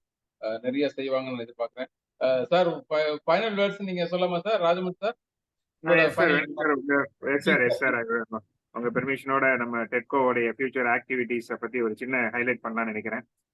டெட்கோ மெம்பர்ஸ்க்கெல்லாம் ஒரு மகிழ்ச்சியான ஒரு அறிவிப்பு. டெட்கோ வந்து அடுத்த வரக்கூடிய ஆண்டுல இன்னும் நிறைய விஷயங்களை சில மாற்றங்களோடு தேவைக்கேற்ப அதை நம்ம பண்ணணும் அப்படிங்கிற மாதிரி நம்ம டெட்கோட போர்ட் ஆஃப் டைரக்டர்ஸ் டீம்ல நாங்க பேசிட்டு இருக்கோம். அதை பத்தி விரைவில் முழுமையான அறிவிப்பு வந்து நம்ம சேர்மன் சார் வந்து வெளியிடுவாங்க அப்படின்னு வந்து நினைக்கிறேன். இருந்தாலும் நான் சில விஷயத்த ஹைலைட் பண்ண விரும்புறேன். டெட்கோவுடைய இந்த மாடல் ஆஃப் இந்த போயிட்டு இருக்கிற நாலேஜ் செஷன், அதாவது வாரம் நடந்துட்டு இருக்கிற இந்த நாலேஜ் செஷன் ரொம்ப எஃபெக்டிவா இருக்குன்னு நிறைய ஃபீட்பேக் வருது. இருந்தாலும் இதை இன்னும் வந்து வாரம் வைக்கிறது அப்படிங்கும்போது இதை வந்து அட்டன் பண்றவங்களுடைய கவுண்ட் வந்து நம்மளுடைய டோட்டல் ரெஜிஸ்ட்ரேஷன்ல பார்க்கும்போது ஹாஃப் ஆஃப் தி பீப்புள் கூட வர்றதில்லை அப்படின்னு தான் போயிட்டு இருக்கு. நிறைய பேர் மிஸ் பண்றாங்க. அப்புறம் மறுபடியும் வீடியோஸ் பாக்குறாங்க, அதெல்லாம் நடக்கலாம். ஓகே, ஸோ இதை நம்ம கன்சாலிடேட் பண்ணி வாரம் இருக்கிறத மந்த்லி ஒரு 1 டே, அதாவது டைம் வந்து எலாபரேட் பண்ணி அதுல வந்து நம்ம இன்னும் அப்படிங்கும்போது இன்னும் நிறைய பேர் அந்த அந்த டயத்தை மந்த்லி ஃபிக்ஸ் பண்ணிப்பாங்க. ஸோ ஃபார் எக்ஸாம்பிள் இப்போ ஒரு செகண்ட் சாட்டர்டே ஈவினிங் வந்து ஒரு 5 to 7 or 6 to 8 or 6 to 8:30 ஏதோ ஒரு அது மாதிரி ஃபிக்ஸ் பண்ணிட்டா எவ்ரி செகண்ட் சாட்டர்டே நம்ம டெட்கோக்கான டைம் அப்படின்னு எல்லாருமே ஃபிக்ஸ் பண்ணிட்டாங்கன்னா எல்லாரும் அசம்பிள் ஆயிடுவாங்க. ஸோ இது பெட்டரா இருக்கும் அப்படிங்கிற மாதிரி ஒரு தாட் போயிட்டு இருக்கு. இன்னொரு ஒரு விஷயம் அப்படின்னு என்ன போயிட்டு இருக்கு அப்படின்னா, டெட்கோவில் வந்து இருக்கிற நம்ம மெம்பர்ஸ் எல்லாருக்கும் வெறும் நாலேஜ் ஷேரிங்கோட இல்லாம அவங்களுடைய பிசினஸ் கனெக்ட்டுக்கும் நம்ம டெட்கோ என்ன பண்ண போறோம் அப்படின்னு பாக்குறதுக்காக டெட்கோ கனெக்ட் அப்படின்னு சொல்லிட்டு ஒரு விஷயத்த இப்போ நம்ம முன்னெடுக்கலாம் அப்படின்னு பேசிட்டு இருக்கோம். காவேரி மேடம் தான் அதுக்கு நிறைய லீட் பண்ணிட்டு இருக்காங்க. டெட்கோ கனெக்ட் அப்படிங்கிறதுல ஒவ்வொரு மந்த்தும் நம்ம நடக்க போற மீட்டிங்ல நாலேஜ் செஷன் முடிஞ்சு ஒரு 1 hour டெட்கோ கனெக்டுக்காக நம்ம அலாட் பண்ணலாம்னு நினைக்கிறோம். அதுல வந்து ஒவ்வொரு மெம்பரும் வந்து தங்களோட ப்ராடக்டை அவங்க பிஷ் பண்ணலாம். அதுல வந்து நம்ம டெட்கோ மெம்பர்ஸ் மட்டும் இல்லாம இன்னும் வந்து நம்ம டெட்கோடைய அதர் ஃபோரம்ஸ்லாம் இருக்கு. நிறைய பேருக்கு தெரிஞ்சிருக்கலாம், சில பேருக்கு தெரியாம இருக்கலாம். மதுரையர் அப்படின்னு ஒரு பெரிய ஃபோரம் மதுரையில இருக்கு. டெட்கோடைய ஒரு ஃபோரம் தான் அது. கிட்டத்தட்ட அதுல மெம்பர்ஸே இப்ப 1000 தாண்டி போயிட்டு இருக்காங்க. மதுரையில ரொம்ப ஃப்ரூட்ஃபுல்லான நிறைய சோஷியல் ஆக்டிவிட்டி வந்து இன்னைக்கு மதுரையர் தான் பண்ணிட்டு இருக்காங்க. மதுரையர்ல வந்து இன்னைக்கு மதுரையர் அந்த அமைப்போட ஆக்டிவிட்டிஸ் பாத்தீங்கன்னா எல்லா இடத்துலயும் மதுரையில இன்னைக்கு வந்து ஒரு பெரிய ஒரு டாக்கிங் ஆஃப் த டவுனா போயிட்டு இருக்கு. ஸோ அந்த மாதிரி வந்து டெட்கோ வந்து வெர்டிகல்ஸ்ல இருக்கிற மற்ற மெம்பர்ஸையும் வந்து அந்த பிச்சில் நம்ம கொண்டு வந்தோம்னா நீங்க உங்க ப்ராடக்ட்டை அவங்களுக்கு அறிமுகப்படுத்தலாம். அவங்க உடனே அதில் கனெக்ட் ஆகி பிசினஸ் பண்ணலாம் அப்படிங்கிற மாதிரி நிறைய விஷயங்கள்லாம் டெட்கோ கனெக்ட்ல நம்ம பண்ணலாம் அப்படிங்கிற மாதிரி போயிட்டு இருக்கு. இதெல்லாம் ஃபைன் டியூன் பண்ணி டெட்கோடைய நம்மளோட ஆக்டிவிட்டி வரப்போற இயர்ல இன்னும் என்னென்னலாம் பண்ணலாம் அப்படிங்கிறத விரைவில் வந்து நம்ம சேர்மன் சார், வேணு சார் அவங்கலாம் வந்து அறிவிப்பாங்க நான் நம்புறேன். காவேரி மேம் வந்து இந்த கனெக்ட்ல பெரிய லீட் எடுத்துட்டு இருக்காங்க. இந்த நேரத்துல இதை நான் இங்க உங்களுக்கு இங்க பதிவு பண்றதுல ரொம்ப மகிழ்ச்சி அடைகிறேன்.